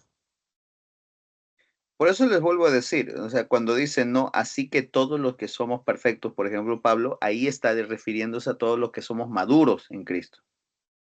Entonces, todos los que son maduros en ese contexto, por ejemplo, deberían tener la disposición, no como Pablo, de padecer y morir por Cristo, por ejemplo, en el contexto de Filipenses. Entonces, nadie es perfecto, pero sí podemos hallar algún tipo de madurez en nosotros, ¿no? Que ese es el sentido, el mejor sentido para esa palabra. No sé si ahora sí se puede entender mejor.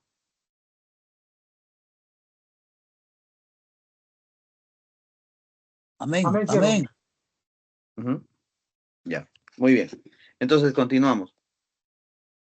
Te decía, ¿no? Ese es el sentido de esta metáfora acerca de la novia de Cristo, ¿no? O la iglesia comparada con la novia de Cristo. Otro es el templo de Dios. Entonces, esa es otra metáfora clave, ¿no?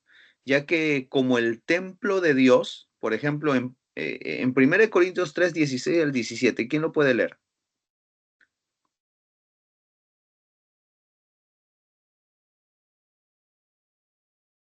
1 Corintios capítulo 3, versículos 16 y 17. ¿Alguien? Amén. Amén. Léalo, por favor.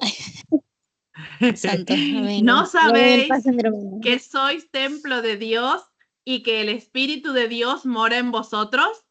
Si alguno destruyere el templo de Dios, Dios le destruirá a él, porque el templo de Dios, el cual sois vosotros, santo es. Muy bien.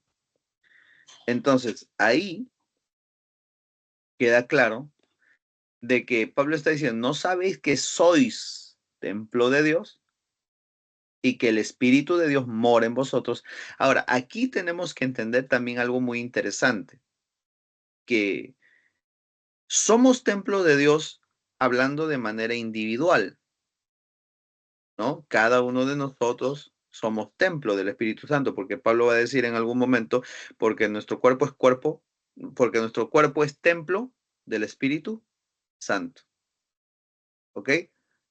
Pero aquí vamos a ver que como iglesia también somos comparados como un templo y el templo del Espíritu Santo.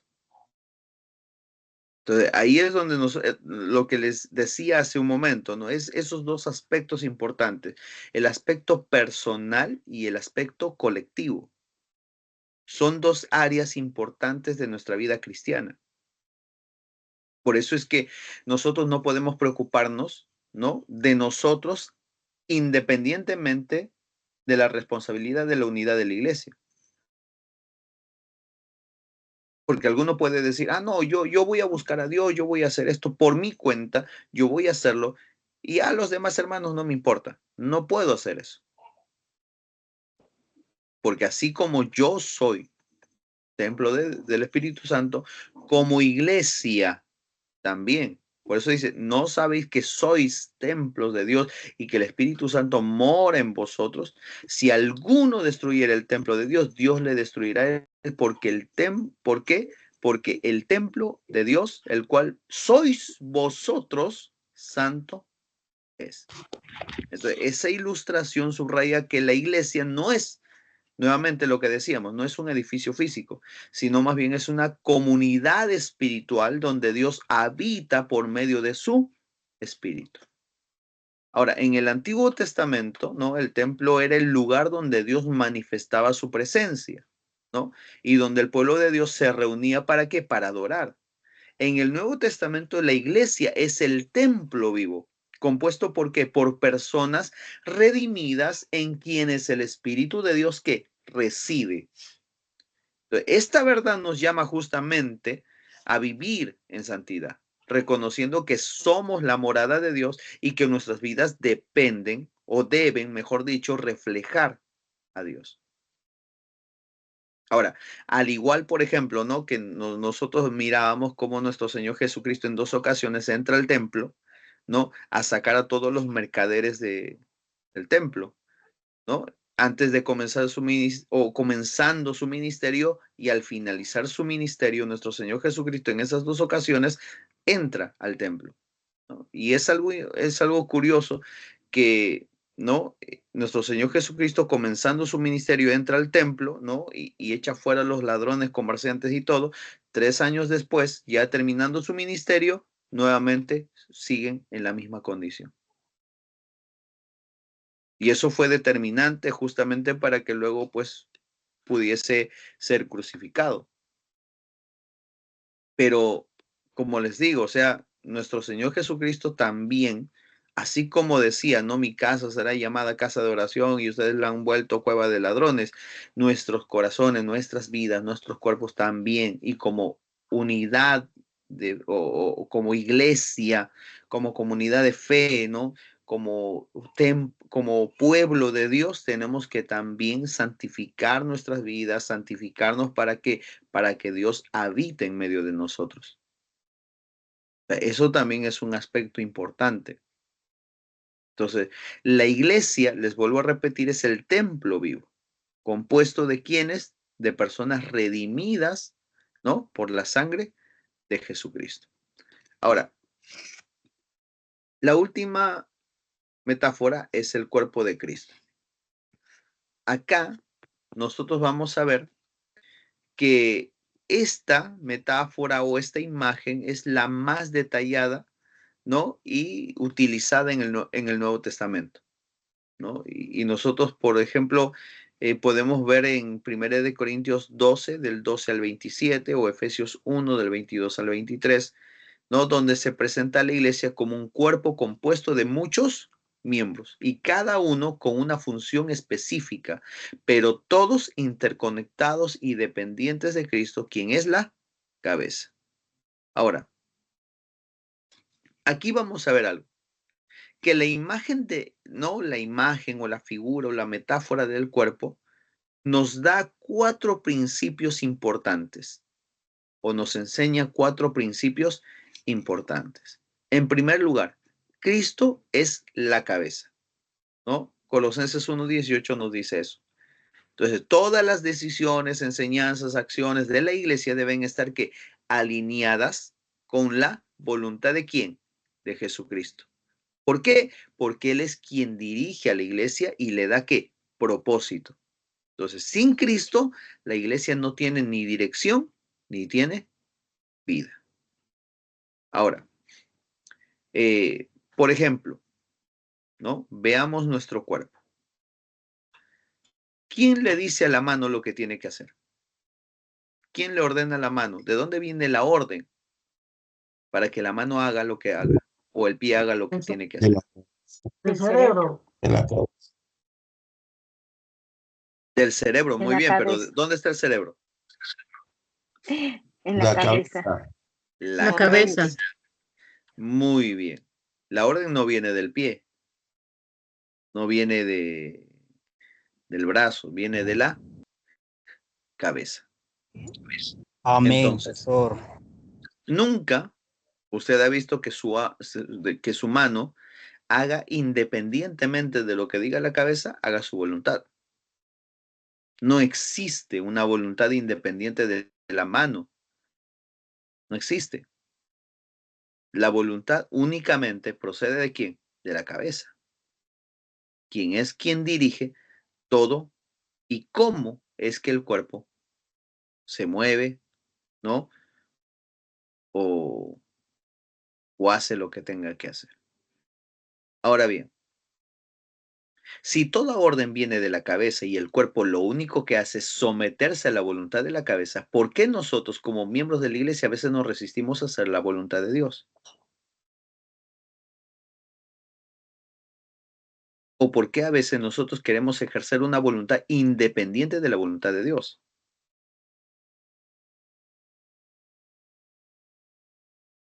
¿Quién en su sano juicio sería capaz de agarrar una sierra y cortarse su mano y fragmentarse o cercenarse el cuerpo, los miembros de su cuerpo? ¿Alguien? Nadie. No.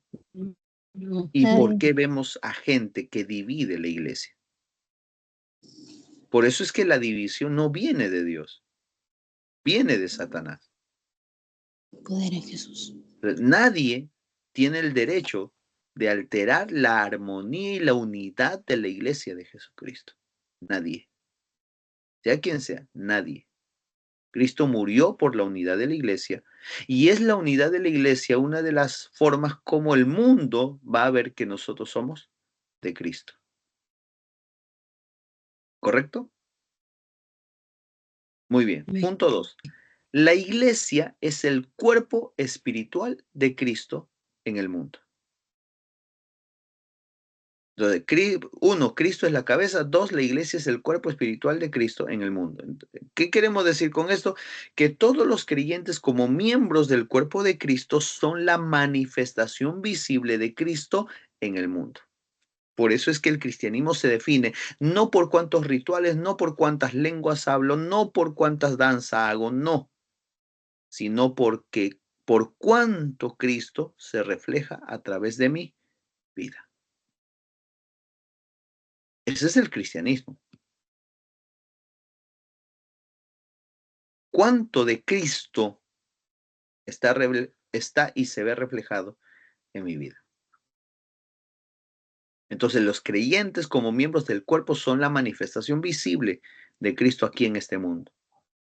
Y es por eso que a través de la iglesia, Cristo continúa ¿qué? Su ministerio en la tierra, predicando el evangelio, sanando enfermos, sirviendo a los necesitados, ¿no? A través de la iglesia.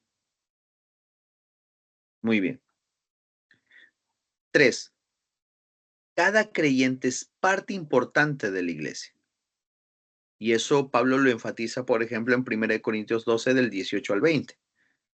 ¿No? Y dice que Dios ha colocado a cada miembro del cuerpo según su voluntad y cada uno tiene una función única y esencial. ¿Y eso qué significa? Que no hay miembros insignificantes en la iglesia. Cada creyente juega un papel importante en la iglesia, ¿no? Ya sea enseñando, sirviendo, apoyando a otros, cada miembro contribuye y debe contribuir al crecimiento y edificación del cuerpo de Jesucristo. Ahora, les pongo un ejemplo, ¿no? Supongamos que usted está construyendo algo en su casa y de repente usted está trabajando con el martillo y sin querer, ¿no? Usted agarra con la mano derecha el martillo y con la mano izquierda usted está sosteniendo el clavo y de repente usted está golpeando el clavo y así sin querer el martillo se le escapa y da un mal movimiento y termina golpeando e hiriendo su mano izquierda. ¿Qué es lo que hace o qué es lo que haría usted inmediatamente? ¿Quién lo dice? calmar su dolor. ¿De qué manera? Sobándolo. Yo lloro.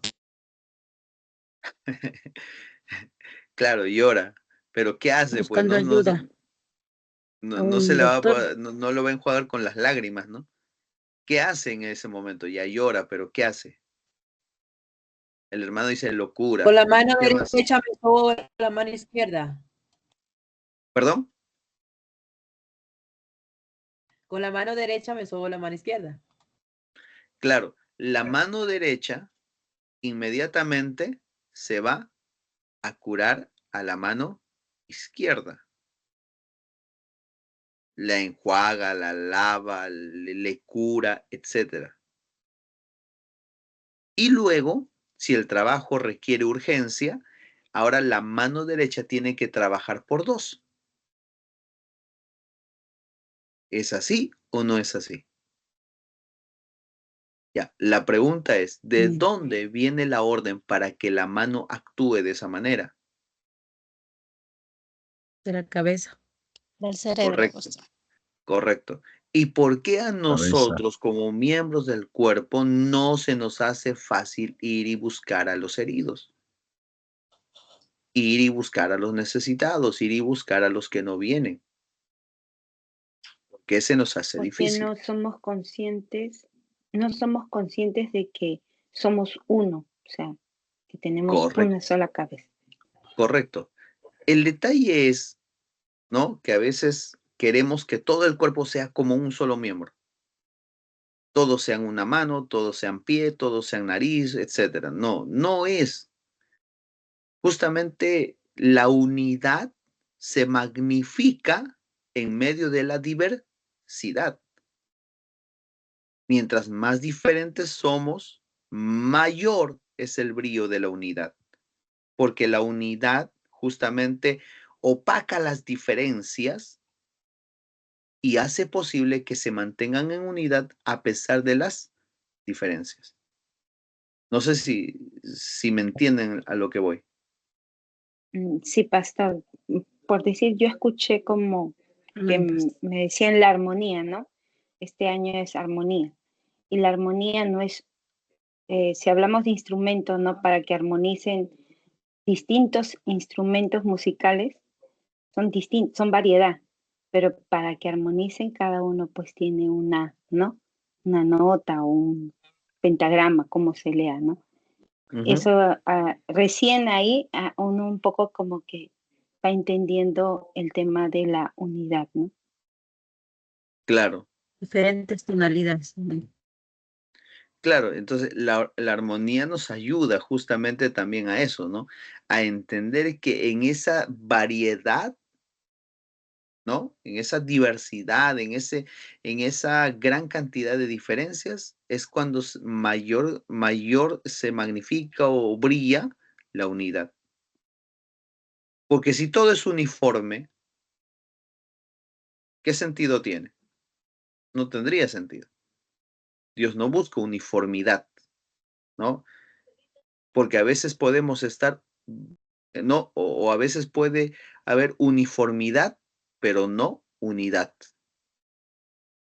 Veamos Cada uno por ejemplo. tiene diferentes labores. ¿Perdón? Cada uno tiene diferentes funciones y forman una unidad. Claro. Ajá. Pero como le digo, una cosa es hablar de uniformidad y otra cosa es hablar de unidad, ¿no? Y Dios no murió por uniformidad, Dios murió por unidad. Y justamente la unidad, como le digo, es, ¿no? Se da más, como que se manifiesta con mucho más resplandor, mucho más brillo, a pesar de las diferencias que pueda haber. Muy bien. Entonces, por último, los creyentes no pueden vivir ni actuar solos. Ahí es donde iba, ¿no? La imagen del cuerpo justamente subraya la independencia de los creyentes, ¿no? Que dice, ni el ojo puede decir a la mano, no te necesito, ni tampoco la cabeza a los pies, no tengo necesidad de vosotros, como dice la Biblia. Entonces, ahí es donde entendemos que el aislamiento, por ejemplo, o la autosuficiencia no tienen lugar en el cuerpo de Cristo. ¿Estamos? Entonces, la iglesia es una comunidad interdependiente donde cada miembro contribuye y recibe de los demás. O sea, aportamos y recibimos. Aportamos y recibimos. Sí, hermano, Pastor, díganos.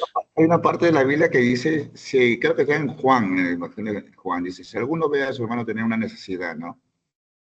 Y cierra contra su corazón. Ahí dice, morará el amor de Cristo. Esto se refiere eso también a la unidad, ¿no? Porque también a la necesidad de cubrir las necesidades de los hermanos también, ¿no? Claro, No. eso implica muchas cosas, ¿no? Implica empatía, implica considerar al hermano como si fuese uno mismo, etcétera, ¿no? El amor nos ayuda a actuar de esa manera. Claro, tú acabas de decir que no vamos a buscar a los heridos, ¿no?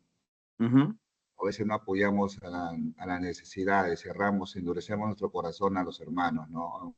Claro. Entonces yo pienso que también parte de la unidad es estar conectados en el amor en Cristo, ¿no? Para con los hermanos, ¿no?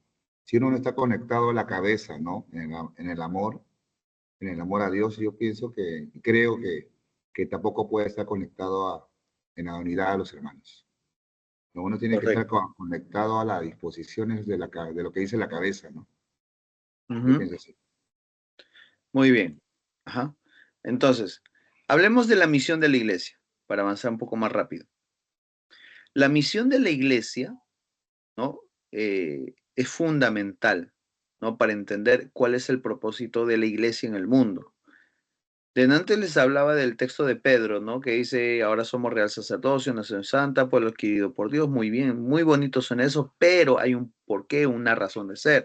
¿Y cuál es? Anunciar las virtudes de aquel que os llamó de las tinieblas a su luz admirable.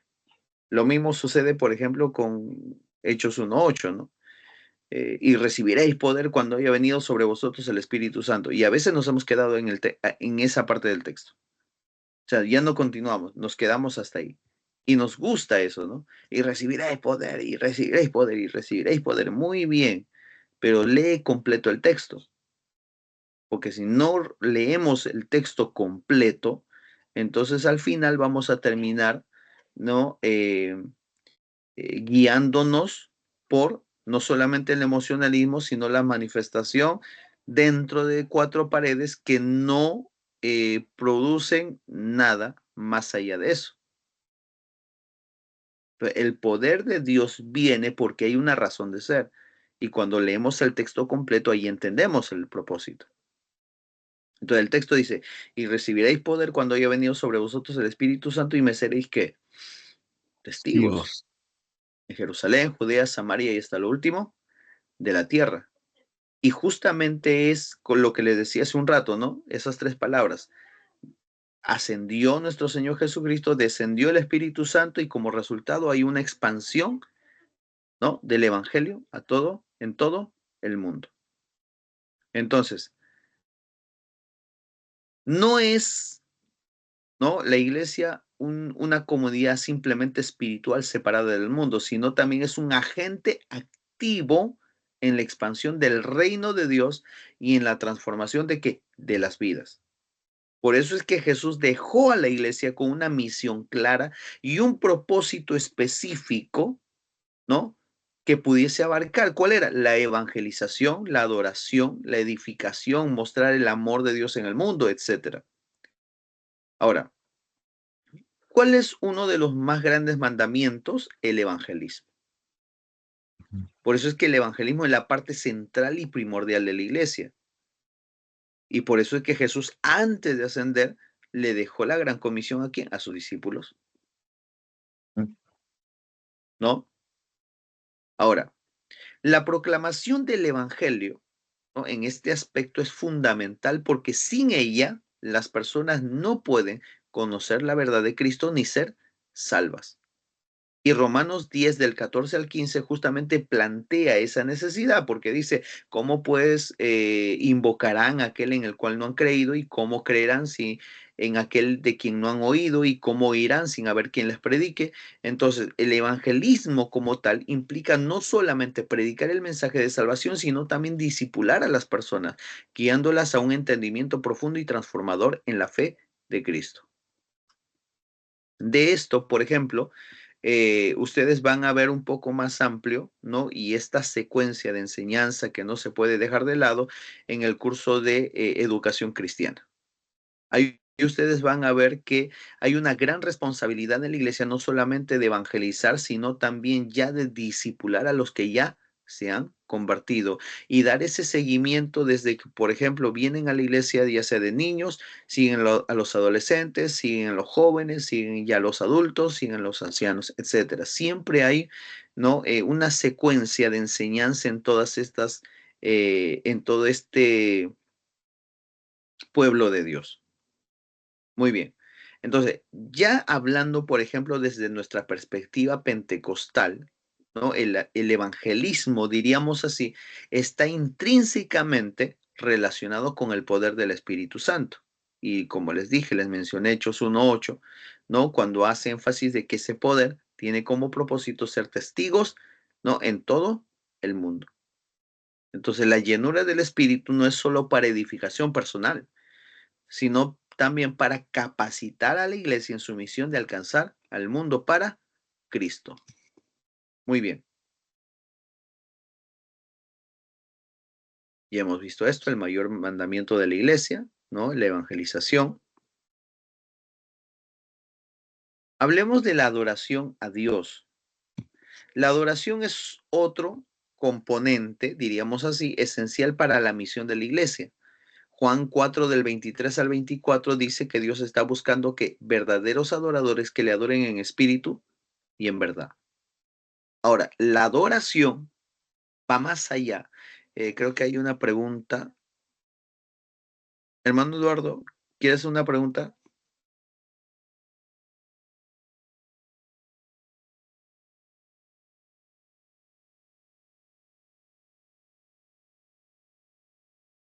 Muy bien. Entonces, decía que la adoración va más allá de los cantos y los rituales. La adoración es un estilo de vida que implica que reconocer la grandeza y la santidad de Dios y responder en reverencia y obediencia. Por eso es que la iglesia está llamada a ser una comunidad que vive constantemente en adoración, rindiendo su vida y sus acciones a Dios en un acto de entrega. ¿Cuál es el significado de la palabra adoración? ¿No? Significa postrarse o inclinarse en reverencia, y eso simboliza un acto de humildad y devoción. Por eso es que adorar a Dios es reconocerlo como el supremo y soberano, Rey de Reyes y Señor de Señores, ponerlo en el centro de la vida de iglesia y en cada creyente. ¿Cuáles son las implicaciones en el servicio de Dios? Pues la adoración no se limita a un tiempo de canto o reunión dominical, se manifiesta en cada aspecto de la vida cristiana. Ahora, hablemos de otro aspecto, la edificación de los creyentes. Entonces, aquí tenemos que ver que otra dimensión esencial de la misión de la iglesia es la edificación y fortalecimiento espiritual de los creyentes. Ahora, la edificación implica la enseñanza de la palabra de Dios, la práctica de oración y formación de una comunidad que apoya y se fortalece mutuamente. Pero además, ¿no? También decimos que la edificación en la iglesia pentecostal incluye una impartición y el uso de los dones espirituales para animar y fortalecer a la comunidad de fe. Ahora, por último,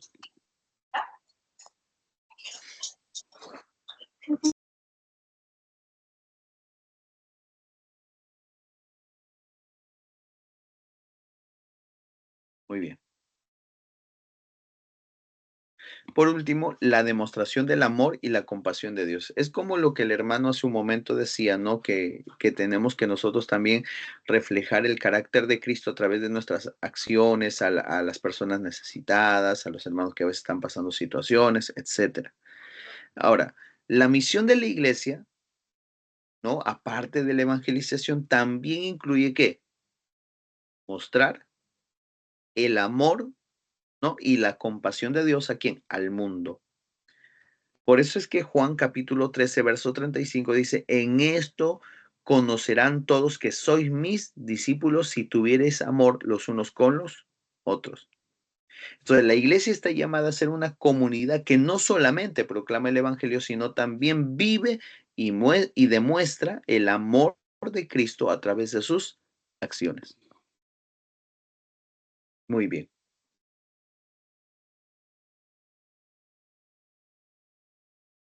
Acá tenemos Mateo capítulo 5, versículos 14 al 16.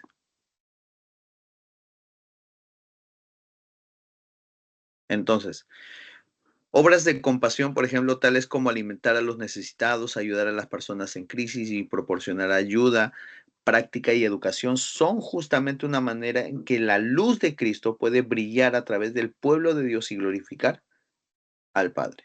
Por eso es que la misión de la iglesia es que integral y abarca la proclamación del evangelio, abarca la adoración a Dios, abarca la edificación de los creyentes y la demostración del amor y la compasión de Dios. Por eso es que cada uno de esos aspectos de esa misión están conectados y deben realizarse bajo la guía y el poder del Espíritu Santo. Muy bien.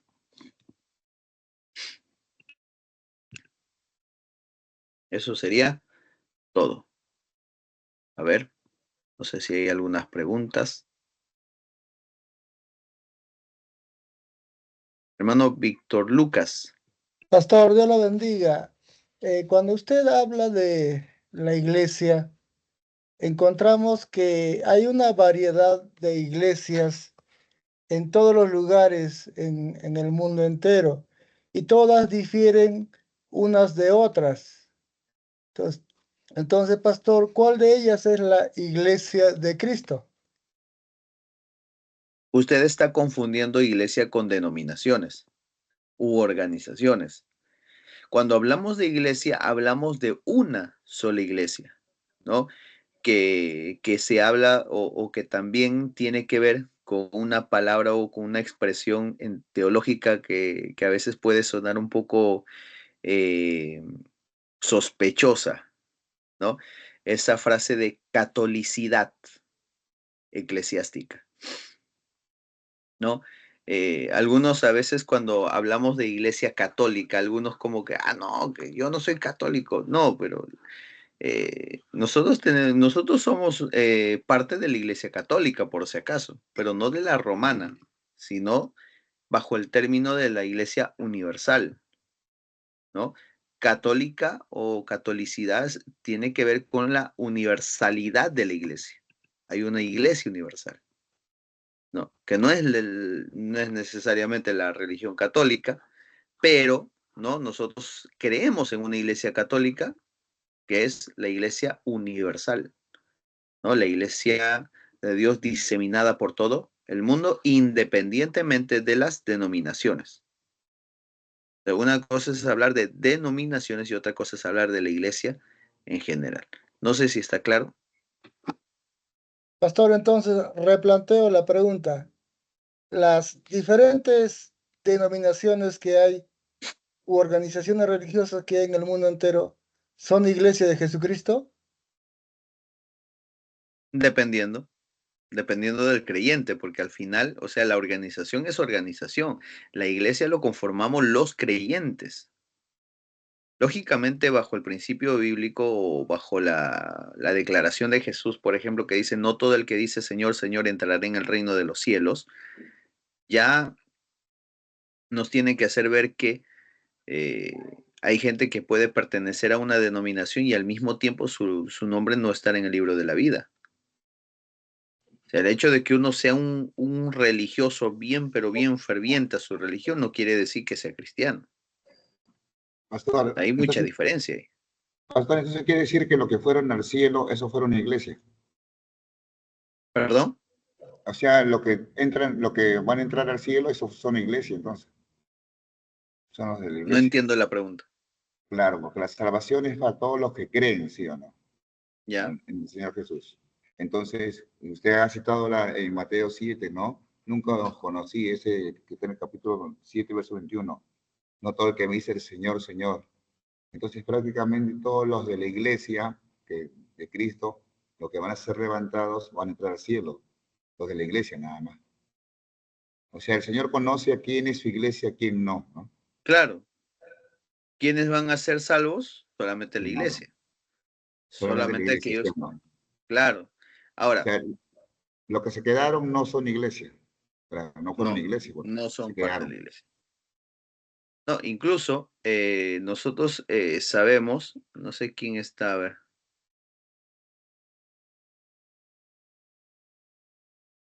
A ver, no sé quién ha empezado a usar, hermano Michael. Por favor, tenga bastante cuidado en utilizar. A ver, un momento si me permiten.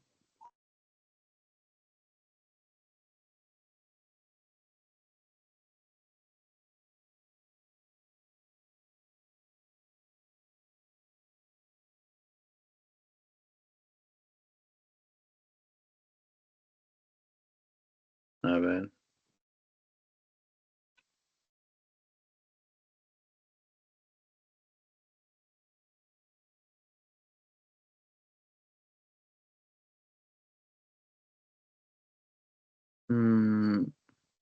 Nada. A ver. Un momento. Ya, ahora sí. Recién se actualizó. Ya, me decía, hermano, disculpe que aquí hemos tenido un pequeño desperfecto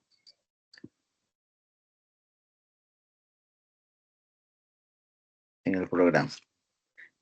Hermano, ¿puede repetir la pregunta? Señor pastor. Sí, sí. O sea, los de la iglesia, o sea, como dice el hermano, el compañero, ¿no? Hay muchas denominaciones. Le dice la pregunta, ¿quién es la verdadera iglesia? O sea, la verdadera iglesia es la que hace la voluntad de Dios y punto. Claro, el conjunto de hombres y mujeres redimidos por la sangre de Cristo y que hacen la voluntad de Dios, esos son la verdadera iglesia, no hay otro más. El Señor dice, por sus frutos los conocerás, ¿no? Y usted citó que dijo, y en esto conocerá quiénes son mis discípulos, ¿no? ¿No? El amarse uno a los otros, ¿no? Entonces, los que hacen la voluntad del Padre, esa es la verdadera iglesia, ¿se podría decir? Claro, es que todo el Hijo de Dios busca hacer la voluntad de su Padre, pues, ¿no? En ese caso, todo cristiano busca hacer la voluntad de Dios. Pero el problema es que encontramos a muchos que dicen ser pueblo de Dios y al final no hacen la voluntad de Dios. ¿No? Eso es una contradicción. Y eso justamente muestra, ¿no?, que hay personas que no van a ir ¿a dónde? Al cielo. Así de simple. No sé si está Pastor, claro. Sí, hermano Pastor, Víctor. disculpe que interrumpa. Pastor, las diferentes organizaciones con nombre cristiano que hay, de iglesia cristiana que hay en el mundo entero, difieren unas de otras doctrinalmente hablando. Al diferir doctrinalmente, se han alejado de la raíz básica del cristianismo. Por lo tanto, ellos no pueden hacer la voluntad del Padre. ¿O estoy equivocado, pastor? Claro, pero ahí nosotros tendríamos que diferenciar entre las doctrinas fundamentales, es decir, las doctrinas como la Trinidad, que Jesús es Dios, etcétera, ¿no? Que hacen a que una persona sea salva. Es decir, si yo no creo en esas doctrinas, entonces yo no soy salvo. Pero también hay otro tipo de doctrinas que son doctrinas interpretativas, ¿no? Como les daba el ejemplo de la vez pasada hablando de, por ejemplo, de la Santa Cena, ¿no? Hay congregaciones donde la Santa Cena lo hacen, ¿no? Echando el jugo de la uva en vasitos, ¿no? Y con una galleta, ¿no? En pedacitos. Hay otras congregaciones donde no hacen así, sino en una copa grande echan todo el jugo de la uva, ¿no? Y sus panes, su pancito ahí al costado. Entonces cada uno, o mejor dicho, perdón, un pan grande, y entonces cada uno agarra un pedazo de pan y luego de la misma copa beben todos. O sea, la forma, ¿no? al final uno no se va a ir a la condenación porque haga uno de otra manera, ¿no? Pero sí tiene que estar los elementos, sí tiene que estar el simbolismo ahí y la representación, ¿no? Pero al final, si es que lo quieren hacer en una sola copa o en copas chiquitas, es irrelevante en cuanto a para la salvación, ¿no? No sé si me dejo entender, pero ya cuando hablamos de doctrinas fundamentales, ahí sí es otra cosa.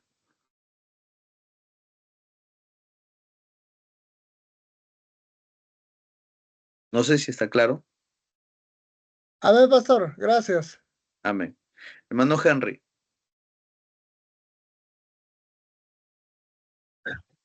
Pastor, Dios le bendiga. Dios le bendiga, díganos. Siervo, Dios le bendiga, siervo. Sí, pues ahí estaba escuchándole atentamente a lo último. Lamentablemente llegué un poco tarde a la clase por el tema que estaba en el templo, pero escuchándole un poco lo que es las misiones.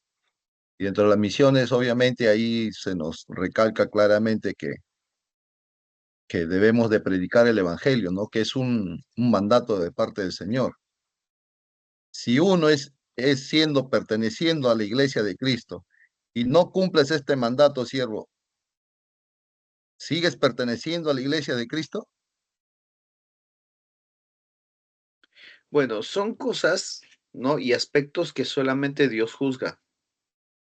O sea, nosotros no podemos lanzar un juicio determinante como diciendo este sí va al cielo y este no va al cielo, ¿no? No podemos hacer, porque el juicio se le ha dado al Hijo, ¿no? Él es el que va a No me juzgar. refiero a si sigue, a si pertenece, obviamente. No le estoy diciendo si el juicio no. No, a lo que me refiero es, ¿no? Como le vuelvo a decir, ¿quién determina eso? Nosotros no lo determinamos, no podemos decir, no, es que esa persona no es parte de la iglesia, ¿no? O sí es parte de la iglesia. Hablando de la iglesia, ¿no? De Jesucristo como tal. ¿No? Hay un poquito que yo digo, ¿no? Hay que tener bastante cuidado en cómo a veces podemos tal vez inclusive adelantar juicios cuando no se requieren. Pero aún sigue perteneciendo a la iglesia.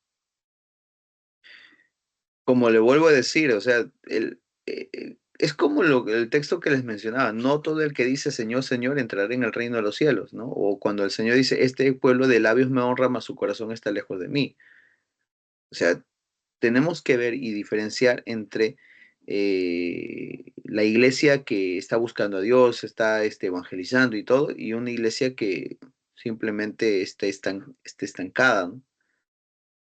En este caso nosotros vamos a ver que el creyente, ¿no? Tiene que estar, por ejemplo, en Cristo, sabe cuál es su responsabilidad y cuál es su privilegio, y lo hace, ¿no? Por eso es que las obras no son la base de nuestra salvación, sino la muestra de que somos salvos.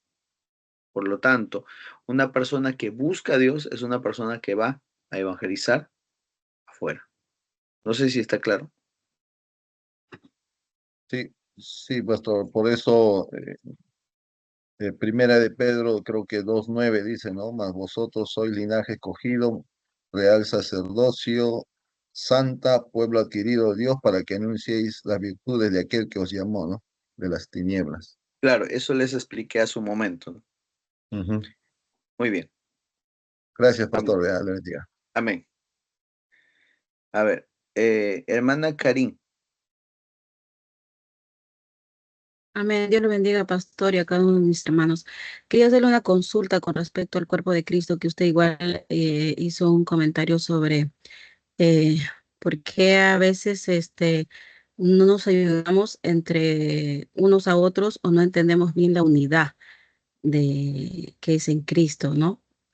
Leía en Romanos, en el capítulo 7, sobre el pecado que mora en mí, ¿no? Que hay el pasaje del 7 hasta el 25, donde Pablo explica que él queriendo hacer lo bueno, no lo hace, más hace lo que aborrece. Y habla sobre que más con la carne a la ley, dice, del pecado. O sea, en su mente sirve a la ley de Dios pero la carne a veces le lleva. Tendría que ver algo con en la naturaleza pecaminosa, igual que a veces está dentro de la humanidad o el hombre en el cristianismo, que esto impide a veces que algunos puedan reaccionar de forma correcta y se pueda producir esa unidad como tal. Eso, pastor, quería, Bueno, si de nos que se podía ayudar. relacionan, creo que sí, ¿no? Creo que sí. Porque, o sea, Pablo dice, ¿no? El hacer el bien no está en mí, sino el hacer el mal. Pero cuando él trata, al final termina, ¿no? Él dice, no, pero es más, al final termina diciendo, ay de mí, ¿no? ¿Quién me librará de este cuerpo de muerte? Porque hay una lucha continua entre la carne y él mismo, ¿no? Pablo dice, en mí está el querer hacer lo bueno, pero no el hacerlo. Entonces, es esa lucha, ¿no? Pero ¿quién no tiene ese tipo de lucha? Todos lo tenemos. Es la naturaleza que está todavía arraigada en nosotros, de lo cual seremos libres pues el día que Cristo venga definitivamente, ¿no? No sé si está claro. Amén, pastor.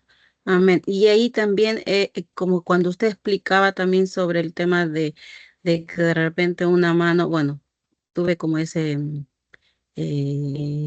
como un entendimiento, ¿no? Cuando si una mano se golpea por error, la otra le golpea, ¿no? Entonces, bueno, una hermana dijo va a ayudar, pero en ese momento entendí que también es importante también al momento de poder sobar o o querer sanar. Creo que es importante en que, claro, como miembros nos podemos lastimar y ahí creo que es muy importante el tema del perdón y la restauración. Obviamente reconocer primero y poder, y ahí es donde se va a ir formando poco a poco ese lazo y esa unidad que necesitamos como el cuerpo de Cristo. Amén. Claro, una de las cosas que tienen que manifestarse en nuestra vida de iglesia es la capacidad de restaurar. Eso es una de las cosas que nos identificarán con nuestro Señor Jesucristo. Amén, amados hermanos. Amén. Los demás, por favor, dejamos pendientes sus preguntas, y el tiempo ha pasado, y vamos a dejarlas para la clase, para la próxima clase. Amén. Vamos a quedarnos ahí, vamos a hacer la oración final. Vamos a despedirnos. Espero que todo lo que se haya hablado pueda ser de edificación para ustedes. Y bueno, damos Siervo, gracias. disculpa, una consulta, siervo. Siervo, ¿cuándo va a evaluar los productos?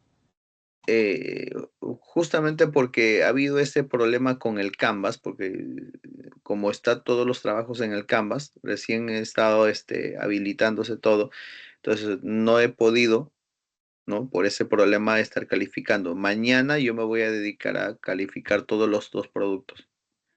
Entonces, a más tardar para el viernes ya van a estar todas las notas de sus dos productos. Amén, siervo, gracias. Siervo, disculpe, Dios le bendiga. Amén. Amén. No se preocupen, hermanos. Como les digo, este problema con la plataforma, con el Canvas, con el aula virtual, o mejor dicho, con el Canvas, es lo que nos ha un poquito demorado todo esto. Pero ya, como les digo, mañana, a más tardar para el viernes, ya están sus dos productos calificados. Muy bien. Vamos a hacer la oración final. Cierren sus ojos, levanten su mano al cielo. Vamos a dar gracias a Dios por todo. Padre, en el nombre de Cristo, gracias te damos, Dios mío, por esta noche que tú nos has dado, Señor, la bendición y la oportunidad de poder estar con tus hijos y tus hijas. Te pido de una manera especial que tú puedas ayudarnos, confirmar tu palabra, Señor, en nuestras vidas, y podamos atesorar toda esta enseñanza para edificación de nosotros, Señor, y la edificación de la iglesia y los que nos oyen, Señor. Gracias por todo, Padre, en el nombre de Jesús, tu Hijo amado. Amén y amén. Amén, amados hermanos. Nos Pastor vemos el Armando, día. Dios lo bendiga.